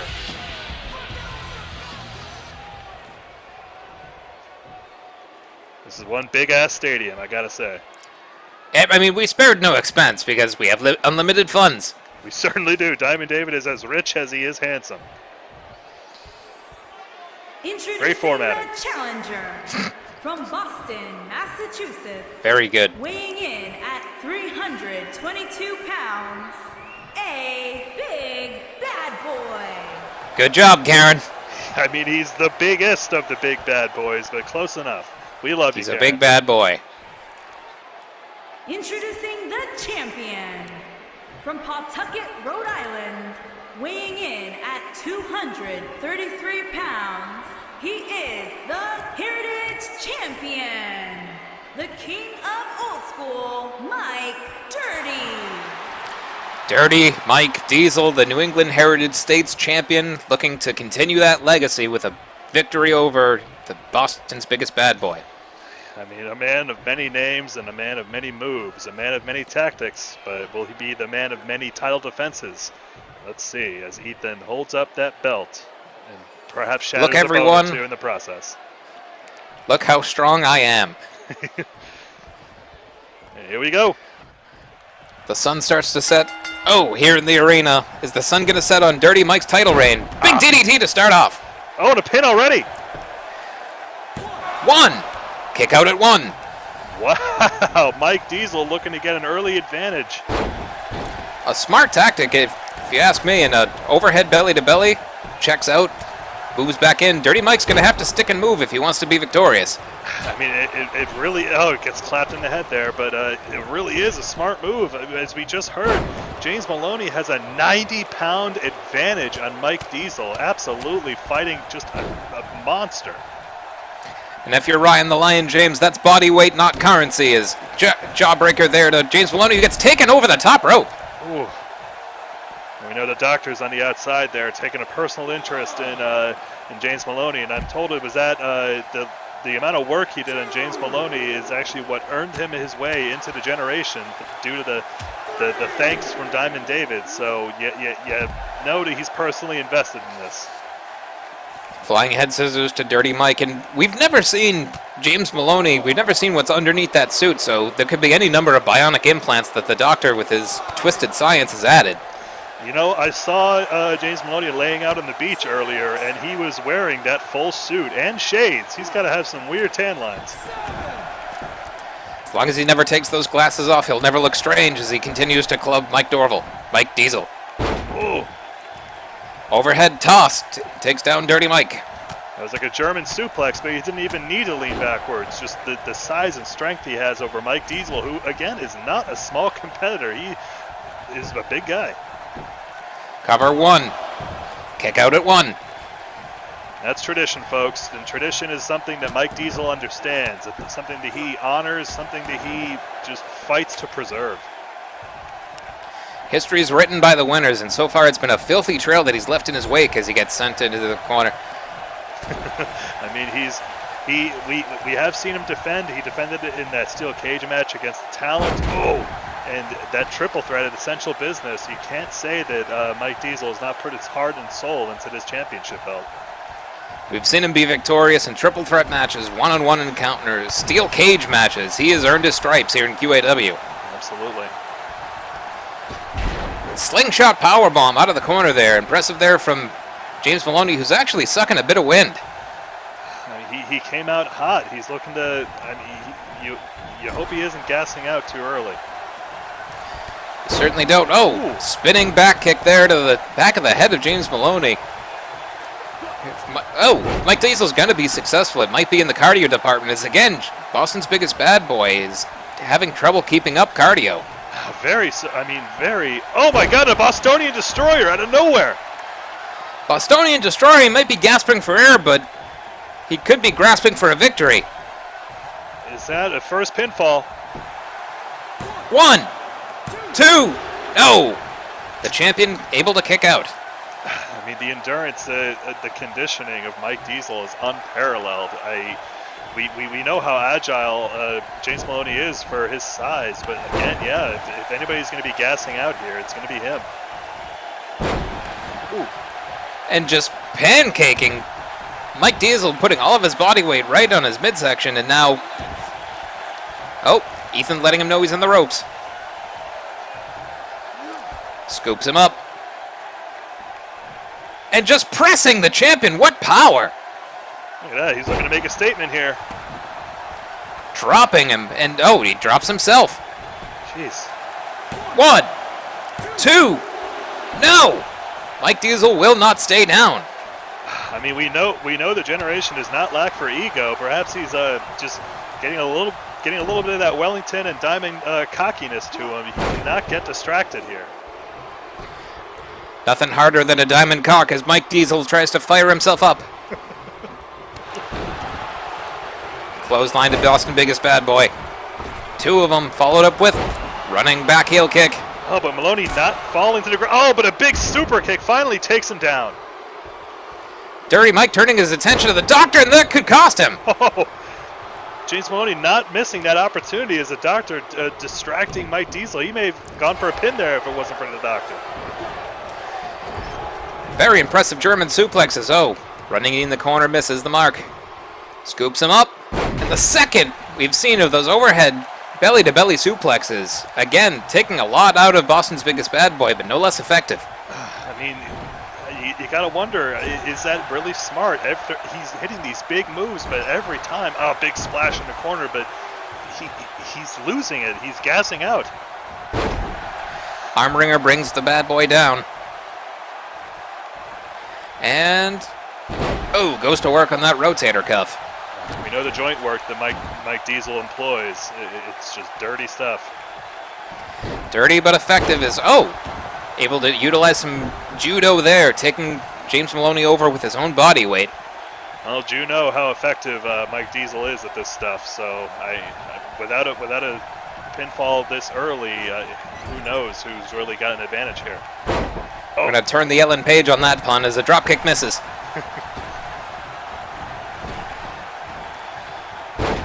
Mike Diesel elevated again, but James Melloni taken down to one knee. He's in desperate need of some oxygen. Again, the doctor paying dividends here as he distracts Mike Diesel. STO, down goes the champion. Is that it? 1, 2. No, not enough to get the first fall. The doctor doing what he can here, and James Melloni again just no, Bostonian Destroyer again. How apropos for the New England States Heritage Championship, a Bostonian Destroyer.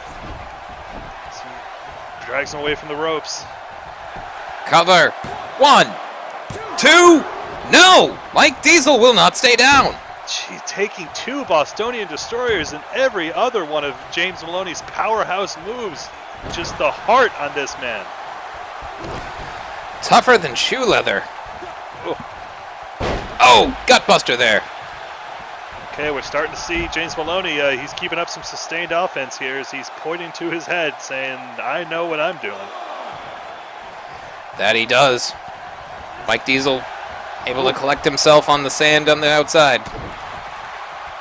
Goes to work on the midsection. Sends the core. You okay there? Turns around the corner. Take my hand. Shot to the head there. Oh my God. Mike Diesel looking to pull out, using his body weight against him, throwing James Melloni to the outside. Oh, a horrible, dirty day at the beach. He's got sand in every crevice at this point as our Men's Warehouse representatives look shocked. Oh, James Melloni's still managing to fight him off, though, as they gingerly take a seat. Now they're bored. ADHD is a serious affliction if you don't have proper medication and treatment. Sure is. What the? Oh, Ethan! Oh my God! Spinebuster. James Melloni has had enough! I don't know, was he trying to hit Mike Diesel there or something? You can't pin him when Ethan's knocked out. James Melloni is in a rage. Nothing is making sense in his mind right now. Now clubbering the champion. James Melloni has gone berserk. He wants that first pinfall. He wants it so bad he can taste it. Oh my goodness. Missing a crossbody there is Mike Diesel. Bit of a cut in the footage there. Corner. Oh my goodness. It's turned around. Boot to the midsection. Oh, speaking of tasting it, Diesel's tasted this before. It's he's taking him to Chow Enjoy. Chow Enjoy. Oh, James Melloni's favorite restaurant. Oh, and squashing Mike Diesel again. Double ass action. Oh, and you don't need to be 18 or over to enjoy that one. Speaking of, that's the name of my book, folks. I'm writing my memoirs, and Bostonian Destroyer, a third one, and Mike Diesel's busted open. The pressure of getting dropped on his head burst his forehead open. How violent. Jesus Christ. Cover 1, 2, no! What does he need to do? There's still been no pinfall in this match. What is Mike Diesel made of? Sweet Jesus, just made out of pure love for his region. Just he refuses to let this belt fall into anyone else's hands. Again, collecting himself on the outside as the blood drips into the sand. James Melloni misses there. Reverses. Back heel kick. Mike Diesel back in. As I was saying, folks, buy my memoir, Double Ass Action. It'll be available on all e-readers in October. If you've ever wanted to hear the coming-of-age story of a man who had sex for the first time as he hung out backstage in Hawaii, it's a real page-turner. It'll make you cry. And that's it. Cover. Ethan. 1, 2, no! Oh, Mike Diesel is allergic to pinfalls. You can't tell where the rings around his eyes and his blood don't mix. This is just, oh my God. James Melloni is going to have to do something drastic to keep Mike Diesel down. Ugh. Oh, gets set across the ring with a giant Beal there. Just remembering that he's the bigger man here. Who could forget? Oh. Sends him careening off the ropes. He's got to be getting He has to be frustrated. We were just thinking the same thing. At this point, they've been fighting for over 10 minutes. Oh. Deadlift back suplex. Mike Diesel fights him off. Sends him over the top rope. Oh, there he goes. Up goes the bad boy. Diesel using his chance to get some breath back. But again, folks, this is a 2 out of 3 falls match. This isn't an Iron Man match. There's no time limit here. It's just the first competitor to score either 2 pinfalls, 2 submission victories, or a mix of the 2 will be your winner and your New England States Heritage Champion. Like lemon and lime, who's going to find the right delicious combination to be victorious? Oh, back in the ring. Another gorilla press slam here from the bad boy, working those triceps. He certainly is. Oh, down goes the bad boy. Or excuse me, down goes Dirty Mike. Now he's measuring Mike Diesel. Oh, he may have been considering the Beantown beatdown there, but instead no, Mike Diesel uses that chance to make a reversal. Misses a crossbody. Again. Number 4! The 4th Bostonian Destroyer. How much more Bostonian can he destroy? We're finding out as Mike Diesel's blood now just splattered across his chest. 2, 3! Finally, the first fall! First fall, folks, goes to James Melloni, but Mike Diesel infuriated by this. Look at me, immediately coming back. 1, 2, no! Bad boy kicks out at 2. Mike Diesel is incensed. He wants to even up the score and, of course, be victorious. Dragon suplex! Jeez, I've not seen a turnaround like this before. Mike Diesel just red in his face and his eyes. 1, 2, 3. He knows what's at stake, folks, and he just it took him 2 minutes to get a pinfall, and it took Boston's biggest bad boy 15.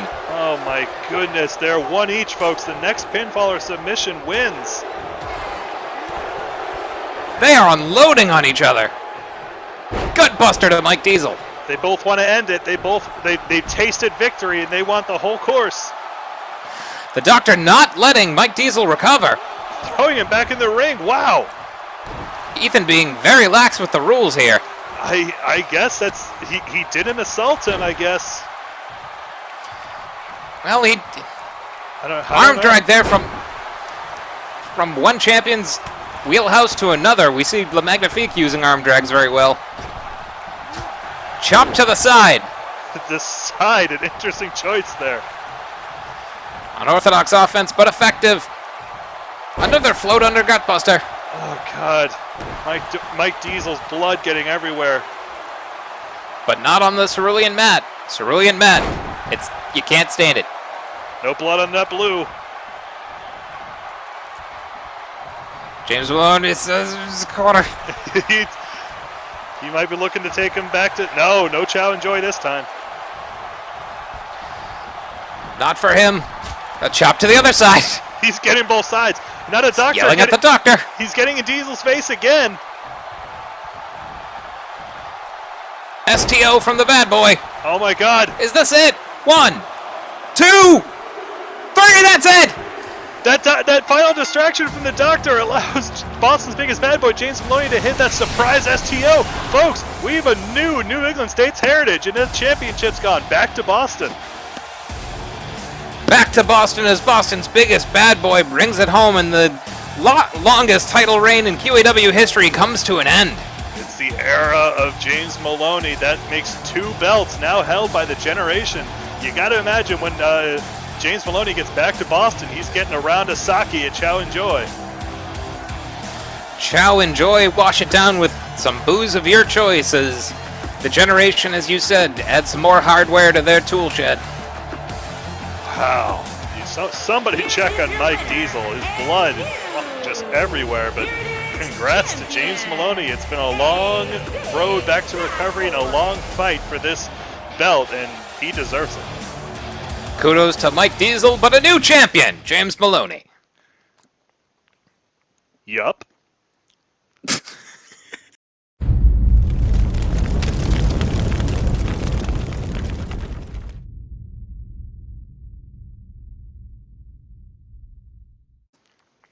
And folks, we're already going at it. Boston's, or excuse me, the greatest wrestler here and Deadly Fred are already engaging in battle. Folks, they agreed to settle this at Deadly Fred's house in the woods, and our camera team got there just as this fight started to break out, apparently. These 2 men looking to settle things here now. Oh, the greatest wrestler with a 2x4. Oh, and breaking it over the back of Deadly Fred. Oh my God. What the hell's happening? Is this place haunted?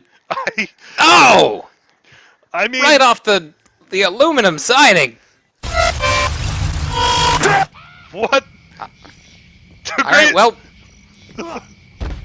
the greatest wrestler changing somehow into his gear.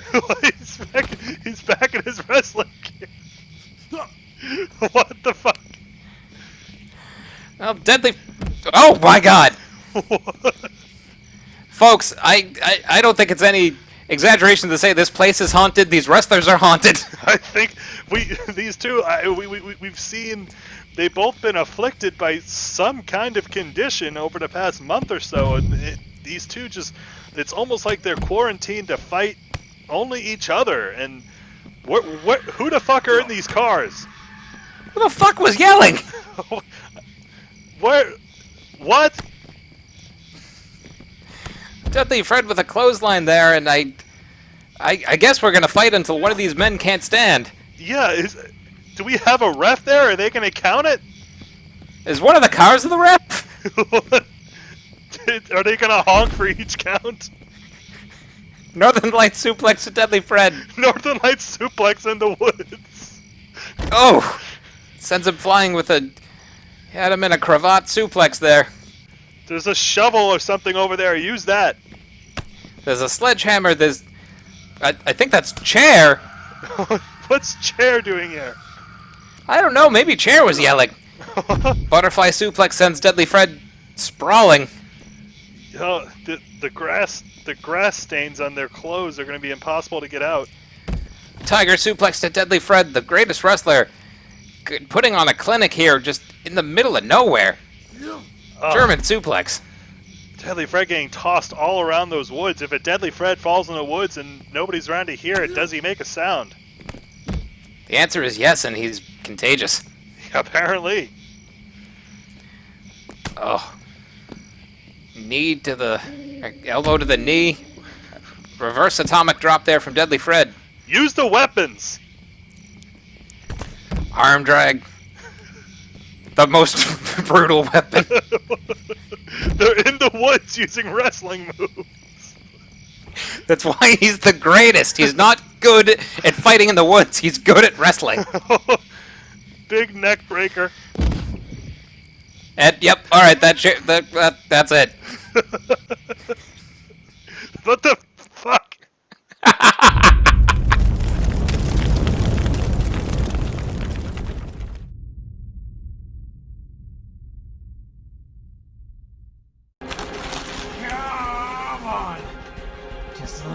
little bit further, Fred. Well, well, well. You two idiots have finally come to the one person that can actually help you, the doctor. Deadly Fred, the greatest wrestler, Ben Moser.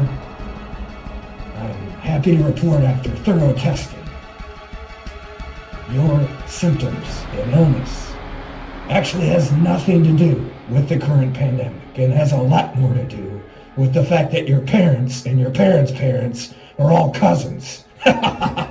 Unnecessary. I digress. I put together quite a concoction that I think will wipe out all of your symptoms and get you back in the ring fighting with the other wrestlers. Now, you do have to know that if you ever cross my path, I will, without hesitation, end you. Because the doctor's seeing patients in the ring. Okay, that's a little over the top. Look, Fred, the important thing is that we're gonna get better.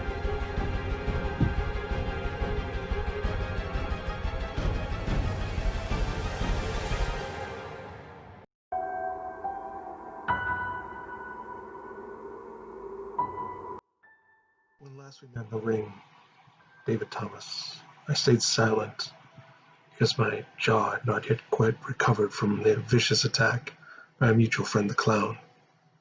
When you look into the pit of despair, as I did, and realize that you're really someone just looking for the light at the end of the tunnel, I said some stupid shit about Pandora's box and hope, and how you took hope from me, and how it would make people feel nothing more, and then stayed silent like a monster.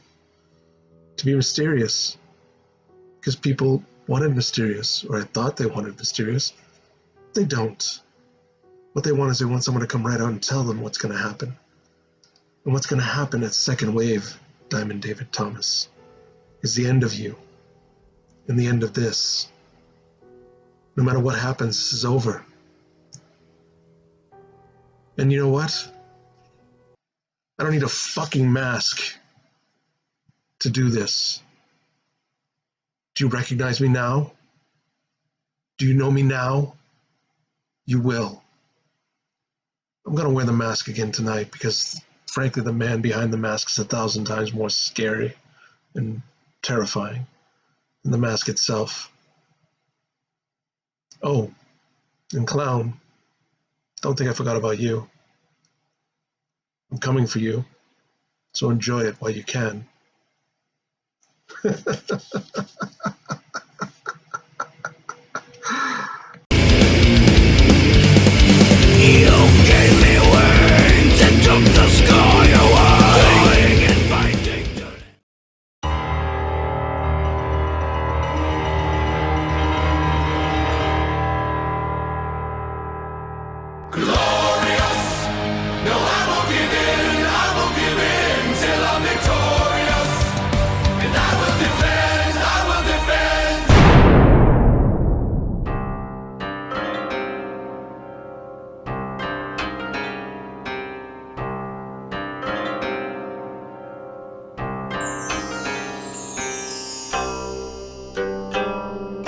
It's never good to live in the past too long. And Shakes, thanks to you, the future's not so scary anymore. You've given me a chance to exorcise the demons of my past. I was a man driven by status, wealth, power, respect. And I achieved all those things in spades. But I needed something more. So what I did, I went outside and I stared at the sun for 45 minutes. And in the sun, a face appeared to me. The face of who would become my master. And that face said one thing. Doji Forest. Doji Forest. So I went to the mystical Doji Forest of Japan, and I trained non-stop for weeks. My master has given me a new perspective on life. Now everybody's wanting to know, what is Taekwon David? Show us, what new enlightenment have you achieved? Everybody else right now is going to get a sneak preview, but Shakes, you're going to get the full show.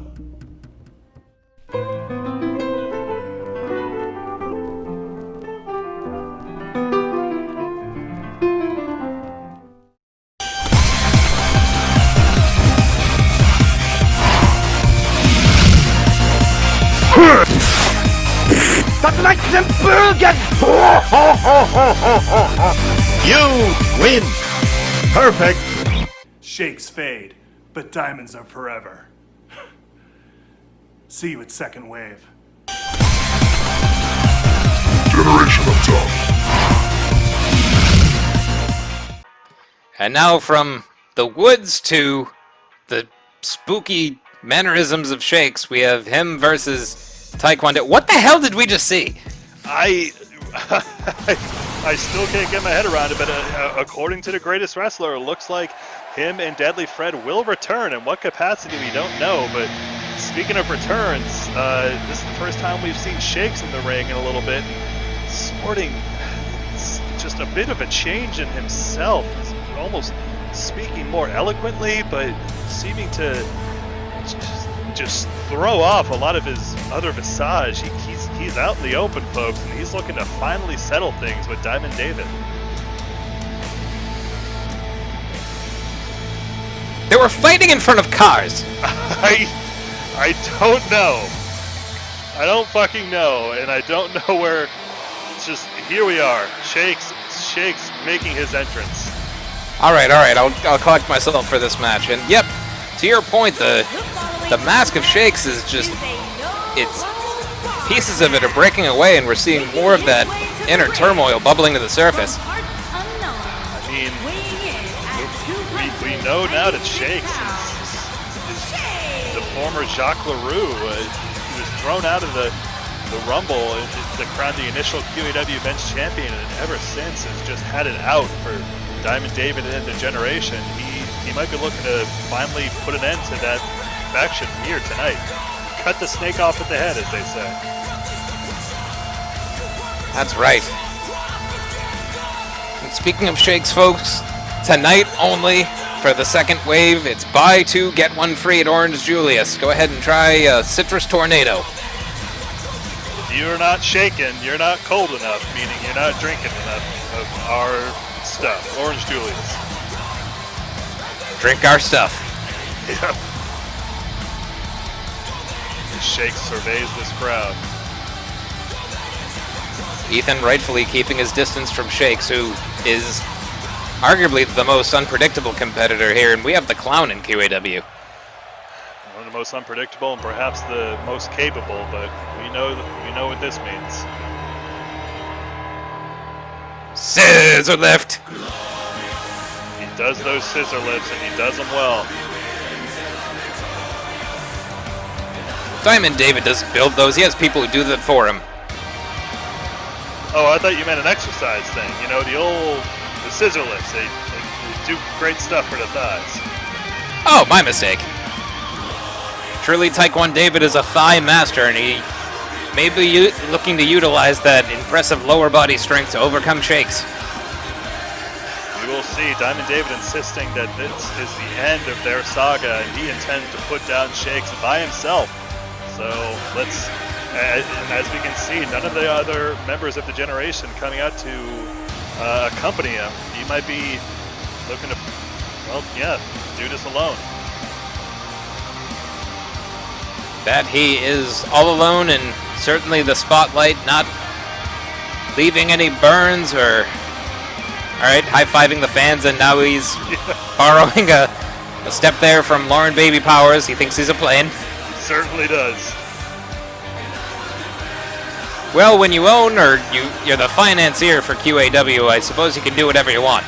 You're the financier, the commissioner. I guess the way he sees this business, he sits at the top, and well, Let's see if he can finally put down Shakes, or if Shakes can really get that revenge that he's been seeking for so long. At 270 pounds, Diamond David Thomas. Diamonds may be forever, but is our commissioner that permanent? Is he that infallible? Who knows? Kind of weird. I guess Karen knows to get his name right, of all people, I guess. I mean, maybe she just recognizes his name from the paychecks. That's probably what it is. Oh, that guy brought his own chair. Go ahead and visit us at qawmerch.com. Get your own ode to chair, your own inflatable friend, and sit in him at home. Sit in him at home. That's our phrase, folks. Put that in. That's the promo code for tonight's. Or that it's a promo code. Use it. What does it give you? Does it give you a percentage off, a dollar amount off? Yeah. You figure it out. It's a mystery website. Just try it on every site. Put in that as your promo code, and you might get money off. So go ahead and log on to Netscape and visit Lycos.com. Try that promo code.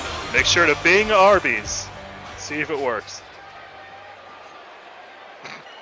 A terrible combination.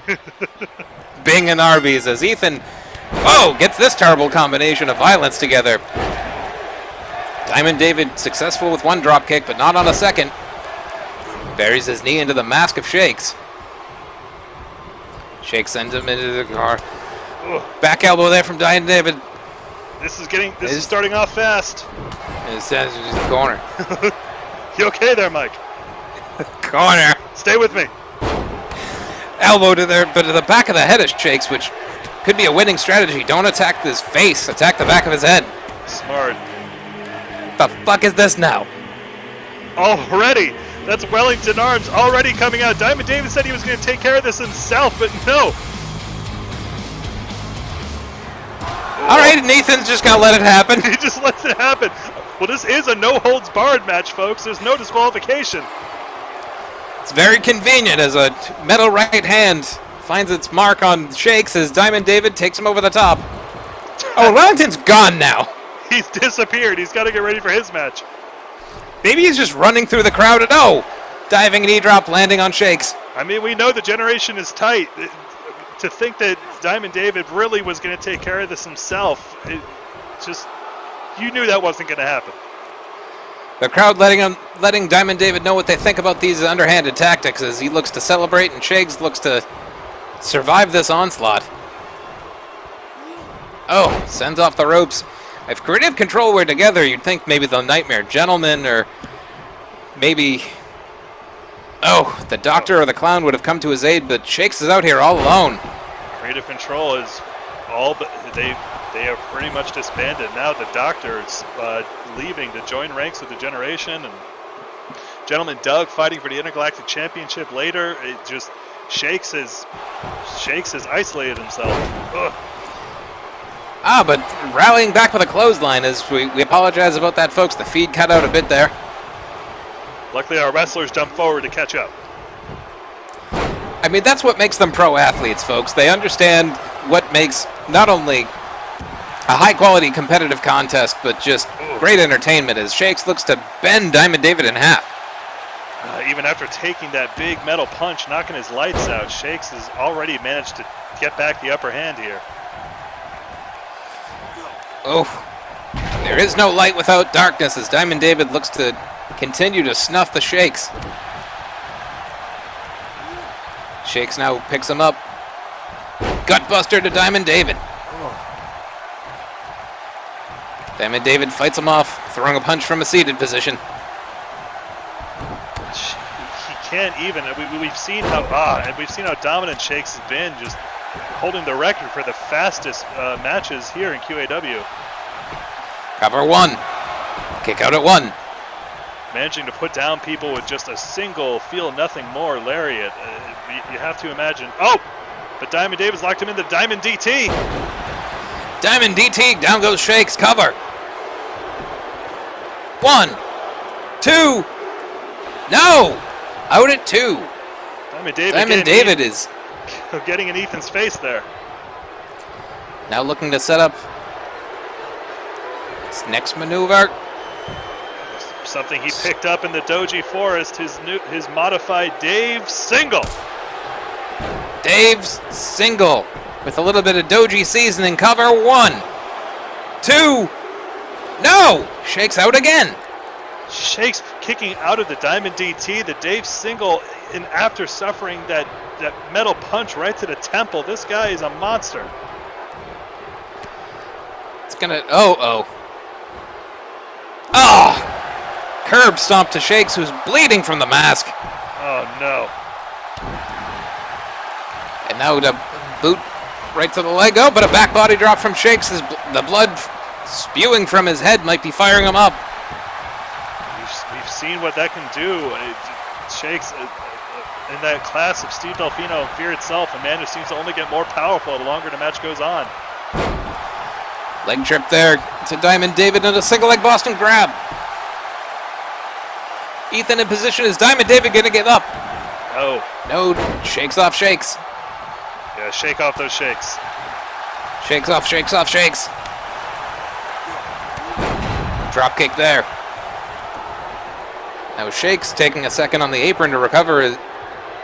Diamond David stalking. Just staring. Staring. He's not following up here. Forearm to Shakes. Diamond David grabs him, spins him around. Clubs him to the back. And a running knee lift.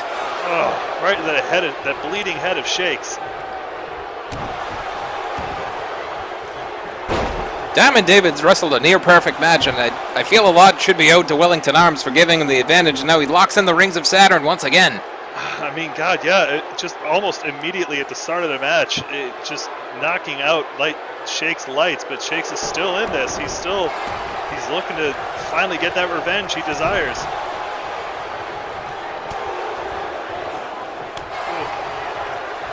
Fighting, I dare say, courageously against unfair odds as he lifts up Diamond David. Vertical suplex. Crowd seems to be getting behind Shakes here. He's going to have to build off of more.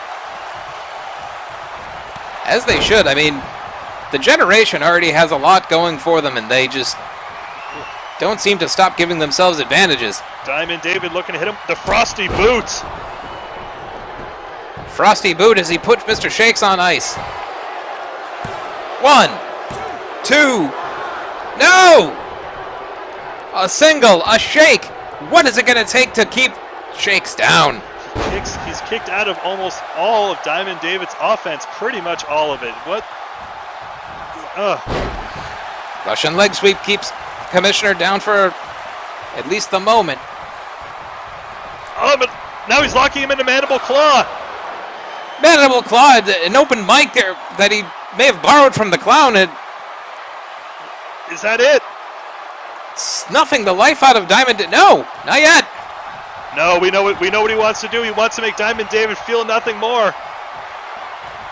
Oh, Diamond David escapes out the back. He reverses. Running forearm. Oh, Diamond David trips him up. Oh, but Diamond, he's looking to end it here. With another Dave single. I dare say a double of Dave single. What is that? 1, 2, 3. That's it. Shakes revenge denied as the Commissioner continues his winning ways. Again, just Wellington Arms just... Oh, we saw the first Dave single there. Wellington Arms giving Diamond David that early advantage coming in and just completely throwing off Shakes. The Shakes still took Diamond David a monumental effort to put him down, but I guess, yeah, Diamond David has put an end to this chapter. There are a lot of monsters that dwell in QAW. Fear itself, the Reverend, and men like Shakes, but it seems like our corrupt Commissioner is unstoppable as long as he has help. Well, you can hear the crowd just letting Diamond David know how they feel about that result. But folks, no matter how you feel about the show, we are still moving on. Coming up next, we're seeing AC Voltz, another member of the generation, defending her title against the Lilac Dream. Olympic Dreams versus AC Voltz's Electricity. Who's coming out on top? Place your bets.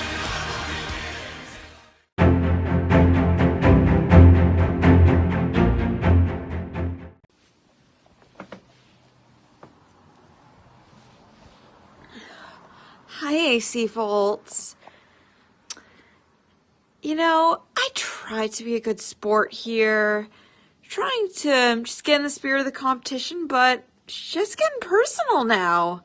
I mean, you talk a big game about how I'm not a real wrestler and about how gymnastics is just too soft. Well, you know what? I'd like to challenge you, okay? 'Cause you know what? At the end of the day, I think you are all spark, but you're gonna sizzle out. So I would like to challenge you and see you put your money where your mouth is. Have a good week.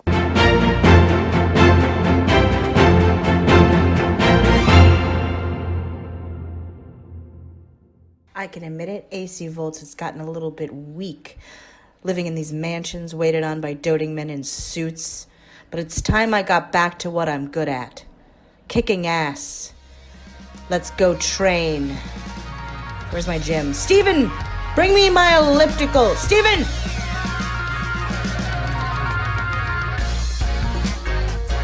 Oh, yeah. This is not Eye of the Tiger. No, it's not. That song is copywritten. This is just another pump-up song. Pump it up.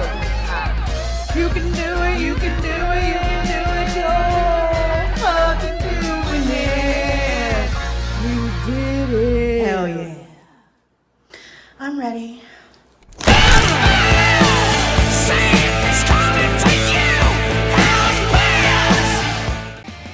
And now in women's action, the Olympic gold dreams from Lilac Dream looking to carry her to victory as Keaton the Kitten Man backs up her client against AC Voltz and the Generation. This will not be the first time these two have gone face-to-face. We saw Lilac Dream accept that open non-title challenge from AC Voltz a couple weeks ago, and now finally putting out the challenge to AC Voltz. Put your title belt on the line if you ain't such a chicken, and she took it. She took it indeed, and now Lilac looking to bring that enthusiasm, that optimism, and that trained discipline from Keaton the Kitten Man to carry her all the way to becoming the new face of the women's division in QAW. Will Keaton get his food time, and will Lilac get her champion time? We're about to find out. Is that saying Keaton always gets his food gonna be true tonight? Now that's rhyming, folks. Sure is. And if you like rhyming, go ahead and check out QAW's children's stories on our website. We cannot emphasize enough how much we care about the family unit here in QAW, as demonstrated by Mike Diesel's taking over of children. Don't forget to read Fear Itself Teaches Numbers. It's incredible.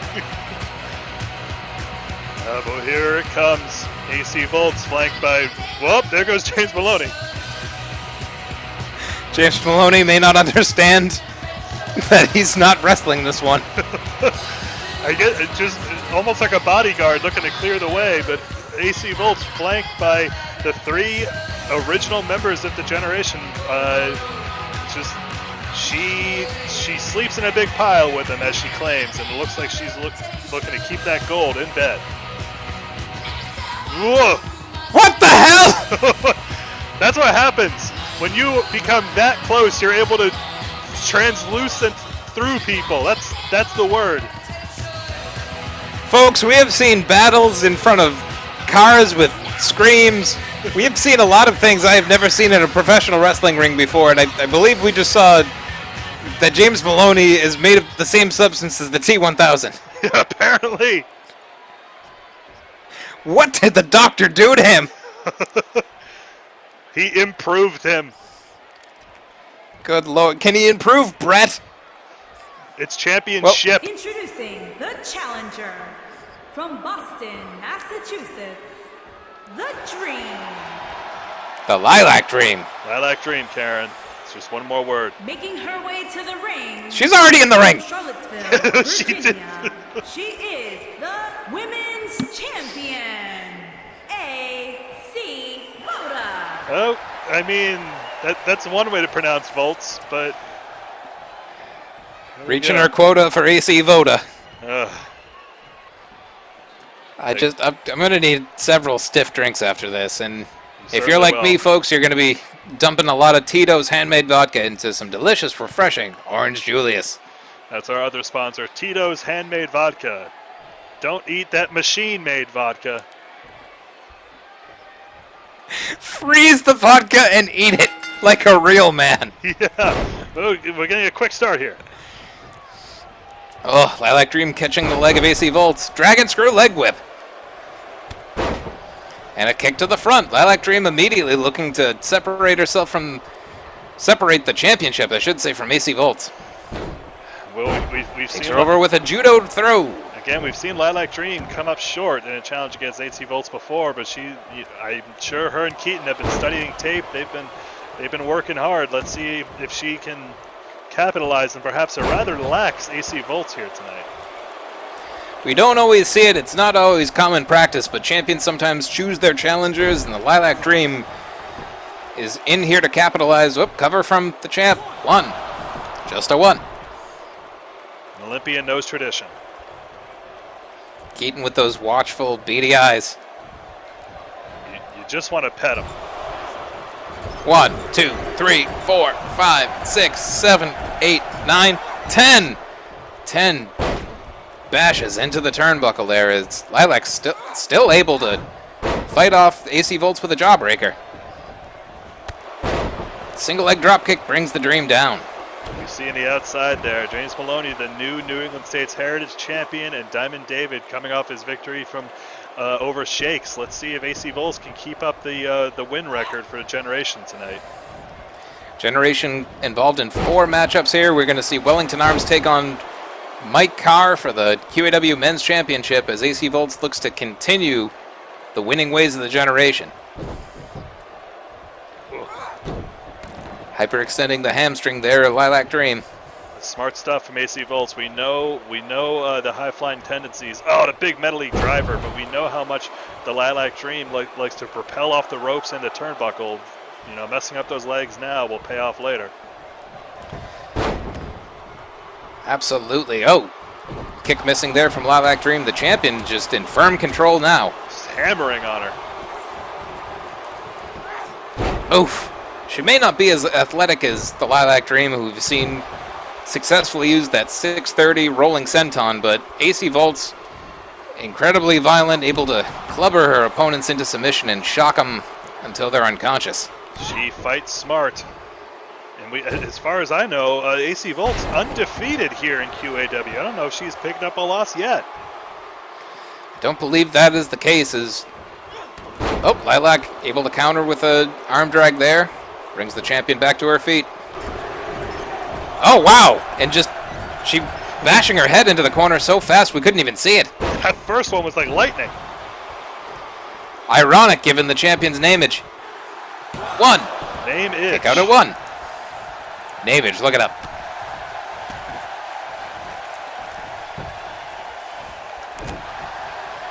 European uppercut from the champion. Grabs the Dream. A bit of a noogie getting in that head. Noogie. Descends his corner. Whoa! Just a handspring elbow there from Lilac Dream, following up with a 450 splash. Nice stuff. 450 from 1 rope up, folks. Most competitors need to get all the way to the top rope, but oh wow, eating a spinning back heel kick for a trouble. AC Voltz works smarter, not harder. She's up top. Oh, and splashes into the sand. Oh my gosh. Our competitors need to stop doing that. They never work. Those flying crossbodies, I mean, when they do land, it's like, snow on Christmas is, whoa! Lilac Dream planting the champion with that DDT. Keaton looking on. Oh, and the champion's face getting bounced off the edge of the ring, the hardest part of the ring. Diamond David and James Melloni standing there almost begging Keaton to get involved. Keaton now flipping out as if he has catnip. The champ sent into the score. Certainly is. And, with a jumping cross body from Lilac. Landed! We're starting to see her pick up some momentum here. Cross body! What's she gonna do? She's begging the champion to get to her feet. And I guess she missed a crossbody. It's cut out there, folks. So sorry about that. But now Voltz hitting her with the shocker. The shocker! Is Lilac Dream down for the count? 1, 2. Oh! And a kick out at 2. Like a silent movie, there was a scene missing, but Lilac's still in this one. Catch that in the deleted scenes. Lilac Dream getting splattered across the mat. The deleted scenes of Twitch. Oh! Oh, lightning strike from AC Voltz. Lightning strike, is this enough to keep Lilac down? 2, no! She must be wearing rubber underwear, folks, because she was insulated from that lightning. Oh my god, managing to kick out of the lightning strike. We've hardly seen anyone do that. Lilac is here for that belt. That she is. Arm wringer from the champ. He gets reversed with a stiff forearm. Ooh. Oh! Stunner from Lilac Dream out of nowhere. Lilac Dream just always managing to impress me with that offense, pulling out some amazing stuff. She's going to have to be unpredictable as the champion's been able to stifle every challenger she's faced so far. And look at that, a rainbow cutter! Rainbow cutter! And a stop to the face. The Lilac Dream's on fire. Oh! Last chancery! What is this? Is she going to tap? Is Voltz out? She's trapped in the middle of the ring. The only thing that'll get her loose is if she gets the grip. Oh, wow. Loosens the grip of the Dream with a punch straight to the face. That's one way to get out. Flying head scissors from the champion. Kick to the face. Arm wringer from AC Voltz. They are back and forth. They are. Both these women came to fight. Splash misses in his corner. Ooh. Oh! Sends her face first into the top turnbuckle. Lilac Dream. She is pointing to the stars where her dreams live. We know what she's going for here. Looking to nail the 630 senton. 630! Is this enough? Drags her to the middle of the ring. Is Voltz out? Cover 1! 2! No, AC Voltz is out. AC Voltz not going to give up after taking that 630 senton. This has been brutal, folks. AC Voltz not grounded yet. Lilac begging her to get back to her feet. Flying Hurricane Rana. Is this enough? 1, 2, no! AC Voltz out again. So many kickouts. This is Mike Diesel levels of endurance. Our champions do not want to lose their time. Oh no! Super kick. Flying super kick. AC Voltz to the top. Whoa! Lilac Dream kicked up. Oh, and neither competitor got all of what they were going for. Oh my god, a little bit both competitors down, but Voltz getting back up to her feet. This might be her chance. It's like a plane crash, folks. Both women flying through the air and crashing and burning. 1, 2, no! Lilac is not done yet. I mean, what do you go for there other than a pin? That's an excellent question. Oh! Neck ringer there from the champion. Oh, going for another shocker. And the shocker on the Lilac Dream. Diamond David very happy. Keaton looks on very disapprovingly. He's not happy. Even more disapproving than I've seen a cat. 1, 2, no! The shocker is not enough! Lilac Dream will not stay down. AC Voltz, not deterred though, headed back to the top for potentially another lightning strike. Ethan saying, no, get down. Ethan not happy. Ethan clearly taking sides here. Lilac Dream's in position. Lightning strike. Oh, and another lightning strike. Lightning has struck twice, folks. Is that it? 1, 2, 3, and that's it. AC Voltz successful in retaining her QAW Women's Championship. Got in laughing right in the face of the Lilac Dream. Just impressive effort as always. Lilac Dream busting out with, see there with the Rainbow Cutter, some very impressive offense. She's coming in with new moves, but she still cannot get AC Voltz's number. She is still our champion, folks, keeping it the power of the generation up top. 2 out of 4 members of the generation clad in gold. Will it be 3 out of 4 when Wellington Arms faces off with Mike Carr later tonight? As the generation, I'm sure, very happy with AC Voltz retaining her title. Absolutely. As disappointed as Ethan might be, Ethan might have a crush on Lilac Dream or something, but there's no taking sides here in QAW unless you're fighting in the ring, as I say. As you say, as every competitor takes their own side, especially AC Voltz, who has seduced chairs. She has won championships. She has put down every challenger who has had the gumption to challenge her. She certainly has. Well, folks, we have 2 matches left tonight here on Second Wave. Coming up next, we have the Interstellar Traveling, the Magnifique Nordique, defending his Intergalactic Championship against Gentleman Doug. Followed up by that, we will have the QAW Men's Champion himself, Road Rage, defending his title against Wellington Arms. It looks like Diamond and Wellington might be trying to get amped up right there. Yeah, Diamond David looking to get Wellington Arms amped up and ready and motivated, and he's going to need everything he could possibly muster to unseat Mike Carr. James Melloni staying out of it. I mean, he's made quite the mark tonight. He won a championship. We found out that he's made of a metallic fluid. I mean, this is AC Voltz's moment.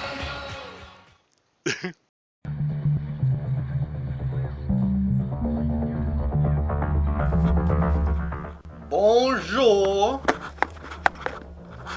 Take 2.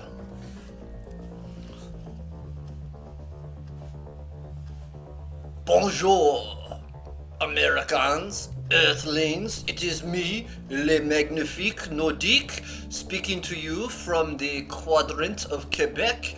That's right, your international champion has turned it from a province into a quadrant, since I am now the champion of space and QAW.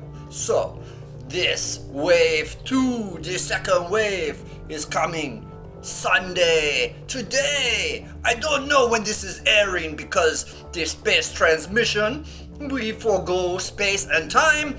I do not know. Whatever. Gentleman Dog. Well, you've done many pieces of work to be here, to compete for my title. You've been in the gauntlet, in the menage a trois triple threat match, but no matter, because you have come so close, but you will be light years away. Because I will remain champion, I will defeat you, I will punch you so hard in your eye that your monocle will be useless. You will need to use stereoacles just to see my face looking down on you, holding up the Intergalactic Championship, laughing. 1, 2, 3, ha ha ha ha ha ha ha ha ha.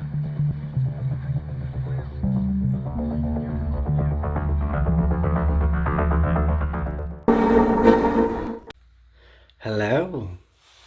Hello, hello, hello. Magnifique Nordique. If that really is your name, I don't know. You Canadians, especially the French ones, are very slippery. But I've gone through all the gauntlets I possibly could. A 4-way fatal match and a 3-way match with a crazy conspiracy theorist and a man with a pompadour. But I still stand triumphant, and on Sunday night on Second Wave I will stand triumphant again. with the prize I have so fought for. The Intergalactic Championship will be mine, and you will be in your rightful place, licking my boots.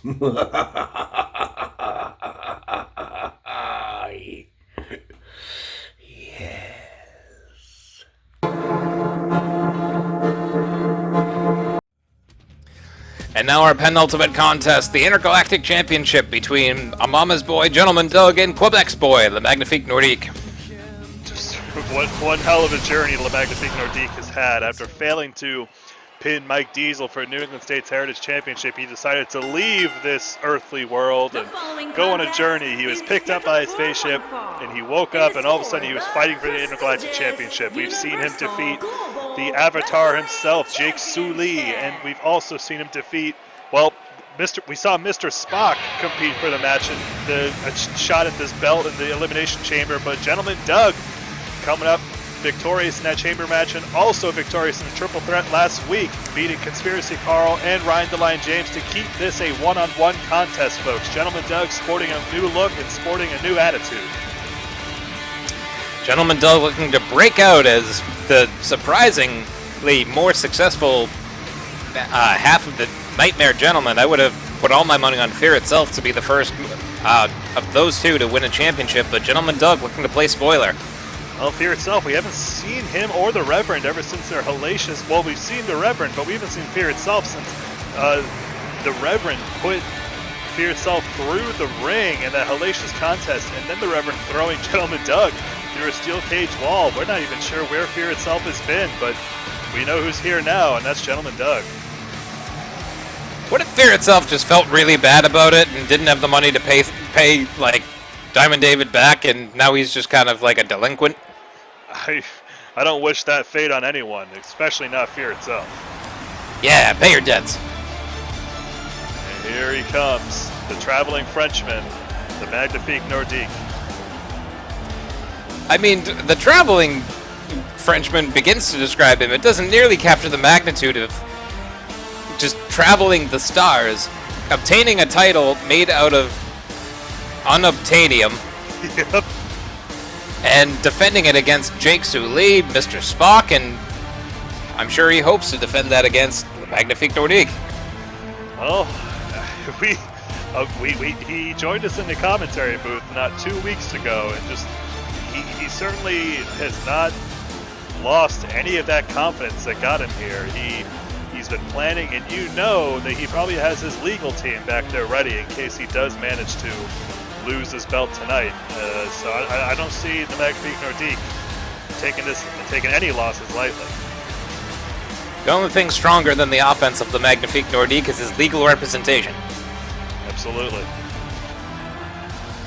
All right, our crowd still amped up after this is hour 8 of Second Wave.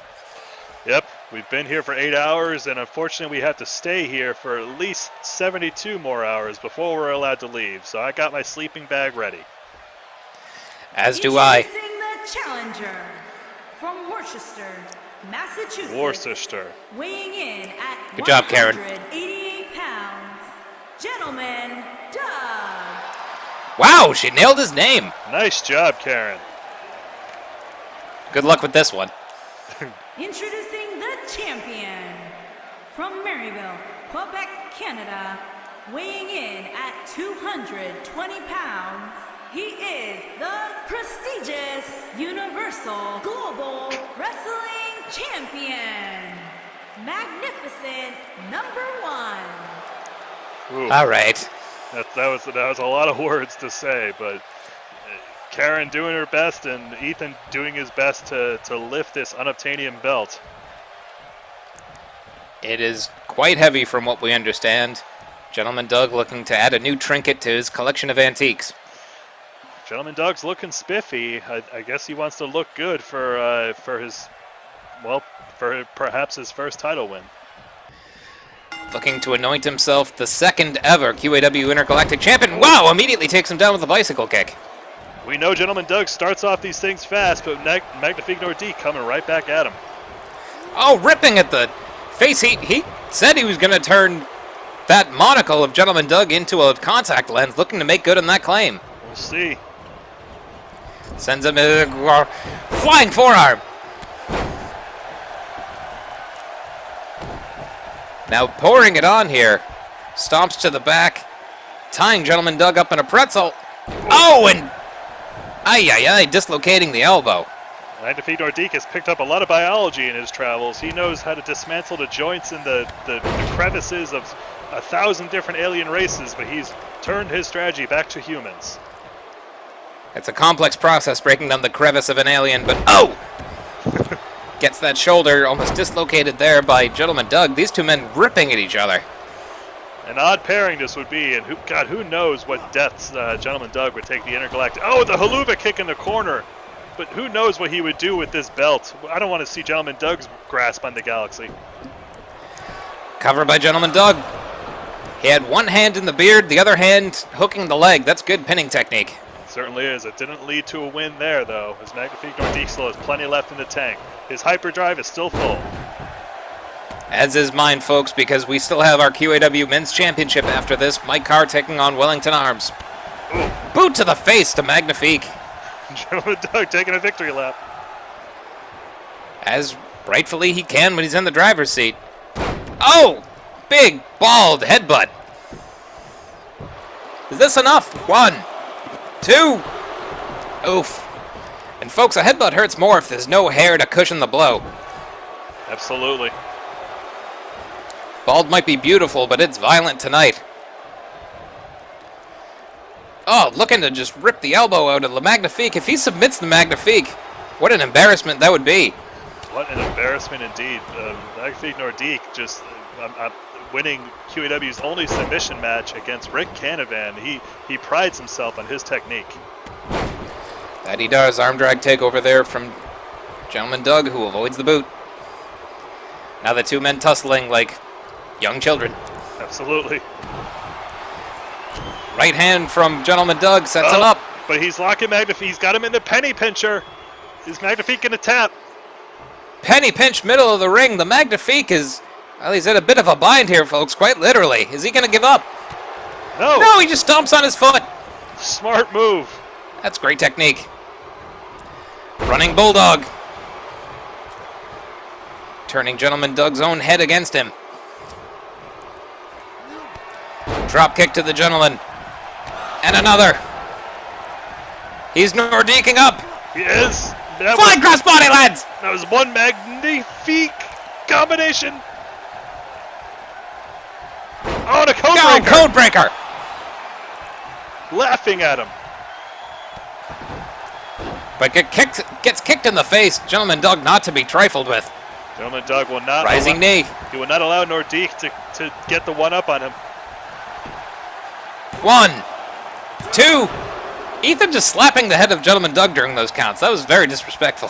Ethan's been out here a while. I think he has no qualms about taking sides. Apparently not. Arm drag there from Gentleman Doug. That's a bit of an insult. Oh no! How dare Takes you? him to the ropes. How dare you arm drag the Nordique? Gentleman Doug with no shortage of disrespect for this intergalactic champion. Oh. Arm ringer there. Sends it in his quarter. Ooh. Oh! Comes up empty on that splash. But now rallying with forearms. And another crossbody connects. Flying crossbody, interstellar crossbody, the Magnifique. He should lead a QAW seminar on those. Everyone else misses. He really should. He seems to be the only one who can consistently connect with that. Should give him a trophy or something. As Gentleman Doug, whoa, rallies back with a back heel kick. Boot to the midsection. Takes him into the quarter. He certainly does. What does he have in store for Gentleman Doug here? Planning Gentleman Doug up in the stratosphere of the ring. It's high up there that... Oh, wow! Victory roll! 1, 2, 3! Brings him crashing to earth, and that's it! surprise victory roll there. We have not seen that from the Nordique before. Almost, yeah, like a meteor crashing into the Earth's surface. The Nordique retains the Intergalactic Championship. That title defense was out of this world, folks, but take nothing away from Gentleman Doug. He came ripping and roaring, ready to win. He almost made Nordique, as we see here, tap out with that penny pincher before Nordique thought to stomp on his foot. And here, and follow up with that code breaker, the Nordique, he earned this championship belt. He's gone to space, folks, and he's here to stay. The Magnifique not going anywhere. His orbit is sucking in championships and challengers alike, and you have to wonder who's up next for the Magnifique. Well, we definitely know up next is our main event, ladies and gentlemen. Please, this is your time to go to the bathroom as Road Rage defends his QAW Men's Championship against Wellington Arms. Don't pee your pants! Uh-oh, already have.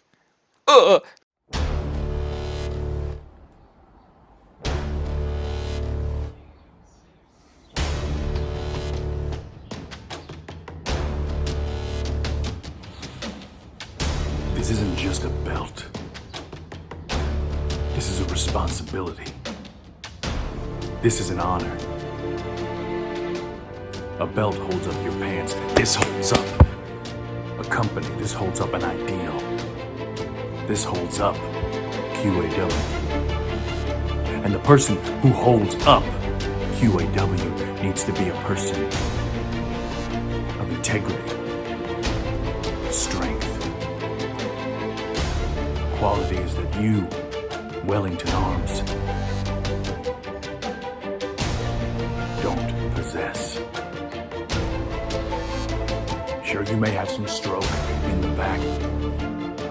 You may be able to play games, put yourself in main events. You think you're gonna take this from me? It's not gonna happen.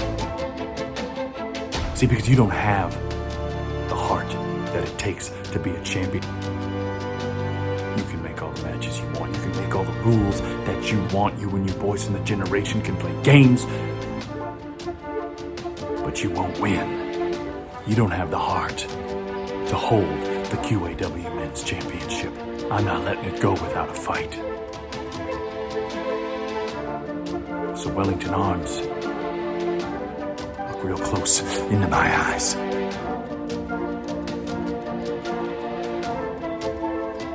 You're gonna get road rage.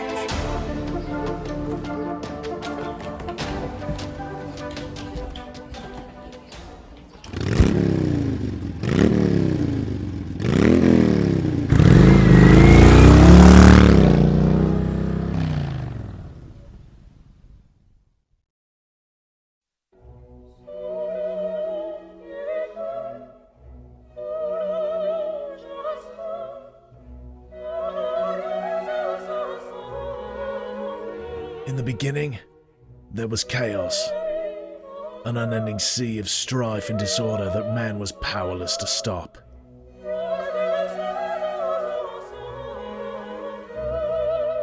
He cowered in fear, completely enthralled to nature, until he began to create order from the chaos.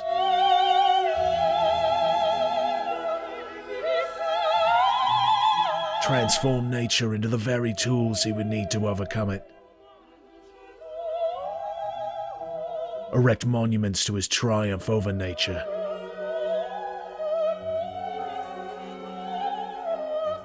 Enhance himself further and further towards his destiny.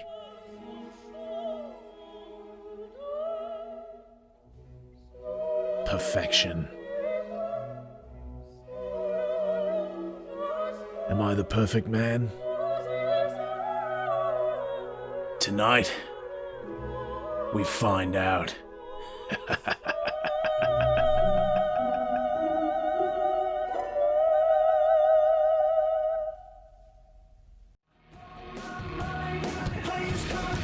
And now our men's championship final main event of the second wave. Road Rage Mike Harlow looks to defend against Wellington Arm and the Generation.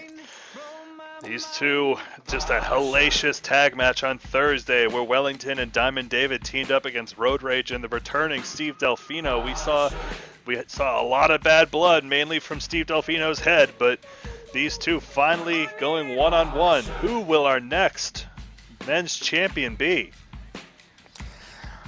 That's an excellent question, and if you're a betting man, go ahead and post what you think the odds are in our Twitch channel as you're watching along. If you happen to win, we'll double your money. Yes, make sure to Venmo at QAW always this one to place your bets. Yep. Yep. Sorry, it was up to me to make the Venmo handle, and I forgot until 10 minutes ago, so I had to pick a real quick one. Well, we have unlimited funds, but we're not sharing them. Suck it. Suck it indeed. And it's for the men's championship. Hey, good job, Karen. Nice job, Karen. Here he comes.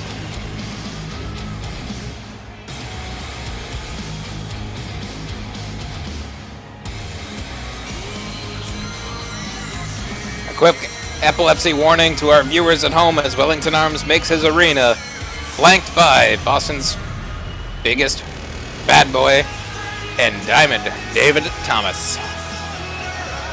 Here he comes as the lights reveal those palm trees. Let's see if Wellington Arms can reveal a weakness in Road Rage's defense. He's been coming for it. He's clearly been scheming to get into this match for a long time with the design of the Wellington Classic, and then overcoming Steve Delfino with the help of Diamond David. These two, oh, there's 60 volts. Not again, not again, no! Oh! Oh, that bionic arm just shoulder checking AC Voltz there. She's lucky that she didn't get bowled over. The Generation's a rowdy bunch. They know each other quite well, so in the Wellington Arms, he's focused.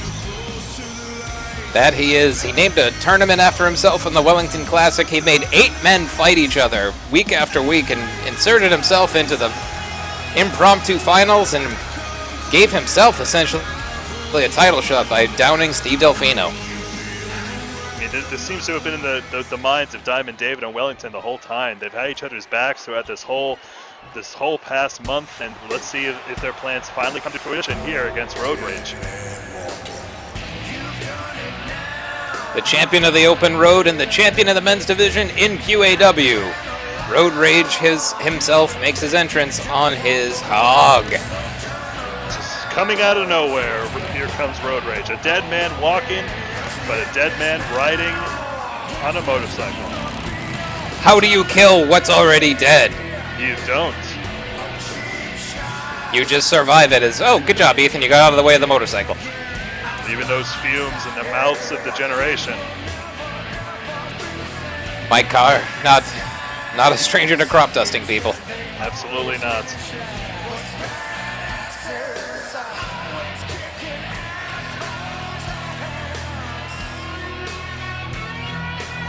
There he is, our crowd firmly behind Road Rage. Just a man of the people. He's actually he's very, very familiar with the part of California, Stockton, California. Actually, not too far from Long Beach, if I know my geography really at all. But let's see if the hometown crowd will give Road Rage the energy he needs. California may know how to party. Does it know how to contain this much bombastic kinetic energy confined to those 4 corners? We will see its championship. Introducing the challenger from London, England, weighing in at 248 pounds, Wells. Okay. Is that our nickname for him? I guess so. They know each other well. All right. Wells. Introducing the champion. Go Wells. From Boston, Massachusetts, weighing in at 263 pounds, he is the men's champion, the Anarchist. Road Rage, my car. That guy can't see. What a shame. Well, Karen has a couple pet names for our members of our roster, and she likes to use them sometimes. It just shows how close we are here, all the staff at QAW. That we are, as Ethan, the good boy, raises the title over his head. And a quick reminder to everybody from my dad, Anthony Fauci, please keep your social distance from one another during this pandemic. Wear PPE, and off we go! The main event kicks off. Road Rage immediately sent into the order. Battles off Wellington Arms, who had him lifted up there. Two of them lock up. Two beefy boys you seem to love so much. Absolutely. You know I love my beef. Not way more than I love my chicken. Ooh. Ooh, not a paltry display of offense there as Mike Card slams Wellington down. James Melloni arguing with the fans. He already is. We've seen a little bit of a turnabout in James Melloni's attitude, but let's see if... I don't know. His body might be rejecting the chemicals that make him a liquid. Who knows? Mike Carr rolls away from Wellington. It'll be a heroic effort, truly, if he's going to be able to be victorious here with three members of the generation flanking Wellington Arms at ringside. Not to mention a metal arm. Never underestimate the power of that metal arm, which has brought Wellington much success here in QAW. Absolutely. Oh! Big back body drop there. Road Rage is going to have to shift it into high gear sooner than later if he wants to, keep that championship around his waist. And remember, folks, this is... Oh. Cover here. One. Not even. Remember, folks, this is a standard one-on-one championship match. We've seen a lot of multiple falls here in matches tonight, but whoever is the first one to get a pinfall or a submission here will be, well, either Road Rage will retain his championship or Wellington will become the new champion. Kitchen sink there, running knee from Mike Carr as he looks to build up some leverage and speed against Wellington, who immediately, stalls him out. Elevated DDT. Well, if there's one thing we know about Road Rage is he knows speed. That he does. Cover. Again, before even a one. Both these men going for those early covers. It's not going to work out. May not work out, but it could make Road Rage expend a little more energy than he was planning. Big back suplex there. Grounds Wellington Arms. Oh, now rowing the boat, looking to dislocate that shoulder. Again, this seems a common strategy amongst Wellington's opponents is to go for the fleshy side. And I dare say that's wise strategy. I can't imagine what it feels like to get hit by Wellington, let alone to try to attack something like that fortified arm. Insane. Oh! Just grabs him by the temples and slams him down to the mat, a la the big ticket. Arm wringer into a short arm clothesline. Champion rallying back. We've seen nothing but confidence from Wellington Arms ever since. He gets thrown to the outside by Road Rage, but let's see if that confidence can really carry him through the rest of this match, as he has pretty much all of the generation, aside from the Doctor, on the outside supporting him. Interesting that the generation kept their distance there, letting Wellington fight this battle on his own so far. So far, but you have to imagine they have something planned. The Doctor helping James Melloni earlier tonight. Congratulations again to the New England States Heritage Champion. As, clubbing clothesline brings down our men's champion. Sends him into the ropes. Champion grounds him and goes immediately to that fleshy shoulder. We saw the Doctor provide assistance to James Melloni. We saw Wellington Arms come out and assault Shakes. And we've also seen Diamond David and James Melloni very nearly come to blows with Keaton the Kitty Man. So, who knows if they might try and play a role here in this match. The regression certainly, threatening to bubble over as Wellington Arms shoulder checks the champion and bounces that arm off the canvas. Now looking to crank the neck here of Mike Carr. Put him to sleep early. Now jawing with the fans, the generation seems to care very little about the opinions of this capacity crowd. Well, as far as they're concerned, this is their company, and everyone else are just pawns. So we might have to... looks like Road Rage setting up for the full throttle. Full throttle pile driver, and we saw the Dapper head clapper used that to perfection earlier tonight. Is the champion going to be able to keep Wellington down with that kind of technique? I think we know what he's going to follow that up with. Looking for the emergency break. Emergency break, is that enough to keep Wellington down? Cover 1, 2, no, Wellington kicks out. Not enough. We know the conditioning, we know the strength of Wellington Arms. That will, and I think Road Rage knew that too. He went for the cover just to assess where he's at, but now he's looking to keep that momentum going. Spear hands there from the iron fingers of the champion. Oh! Clothesline bulldog combination. Oh, but a back body drop stymies the rally there. Ooh.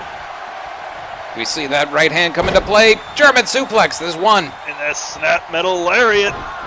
Oh! Steel Rainmaker. 1, 2. No, but the champion kicks out of that impressive combination. We've seen that combination pay off well for Wellington Arms, but looks like Wellington might be trying to hit him with the flying metal elbow. No! Flying metal elbow finds nothing. Back to the drawing board for Wellington Arms. But now Road Rage. Is he going to hit him with another? Oh, he was going for something there, but Wellington reversed into a DDT. Just plants him there, showing off his strength.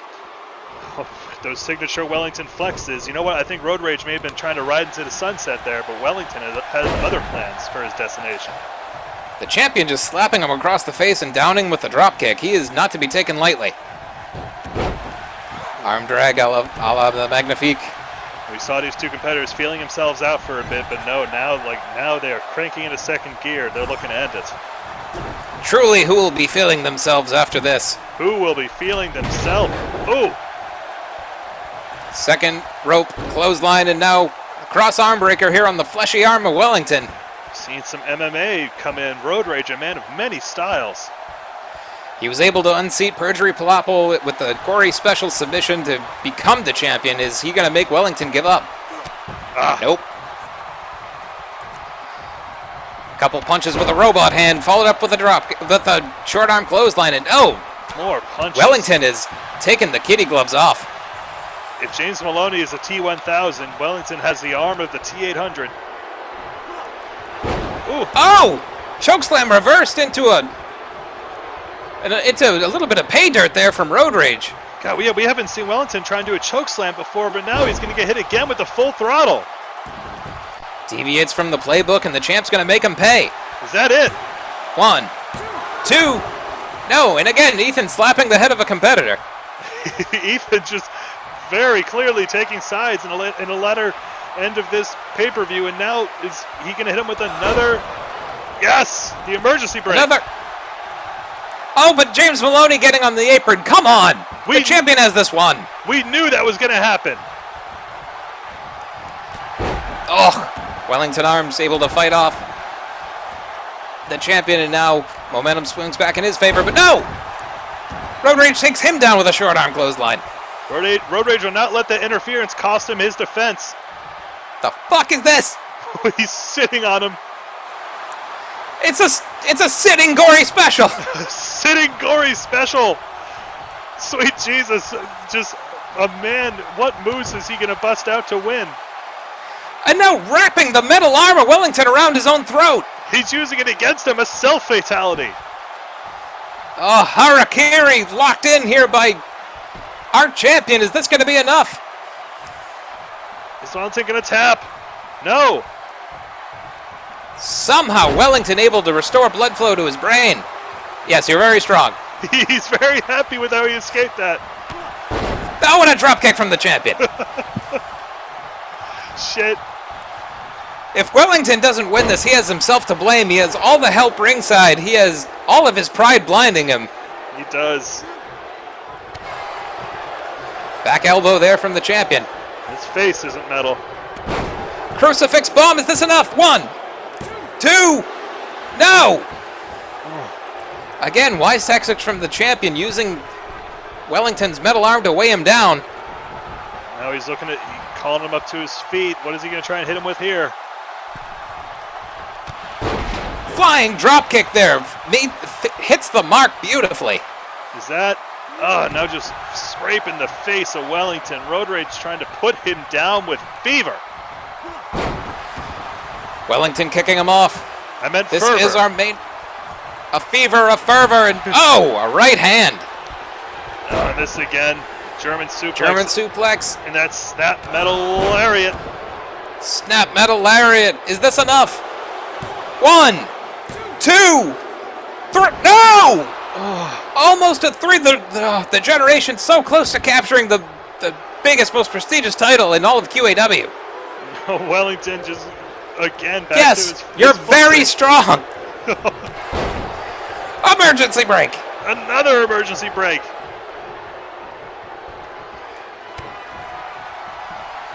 Now he wants to... No! He reverses the full throttle. Full throttle thwarted. Oh, it's an iron claw. He's got him locked in the metal claw. Is that it? The champion's cranium being compressed. That's it. That's it. Mike Carr taps. Wellington Arms is your new QAW Men's Champion as Diamond David throws Chase Melloni in the ring in celebration. How excited was he enough to throw in his own compatriot? Oh my God.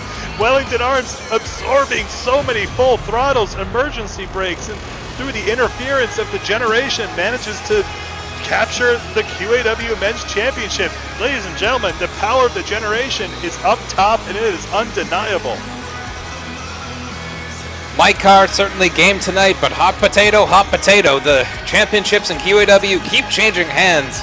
AC Voltz able to retain hers tonight, but we have new QAW Tag Team Champions in both the men's and women's division with Jungle Magic and Bitches Brew. We have a new New England States Heritage Champion with James Melloni. Wellington Arms, our QAW Men's Champion. The Magnifique Nordique still intergalactic. This is the culmination of an entire plan from the Generation, as it seems. Going forward, folks, who can hope to challenge the Generation, especially now after Second Wave? Well, folks, the second wave has washed over us, and we welcome you back to QAW's Pandemic every Thursday at 8 o'clock on Twitch. Thanks for sticking around, and love you.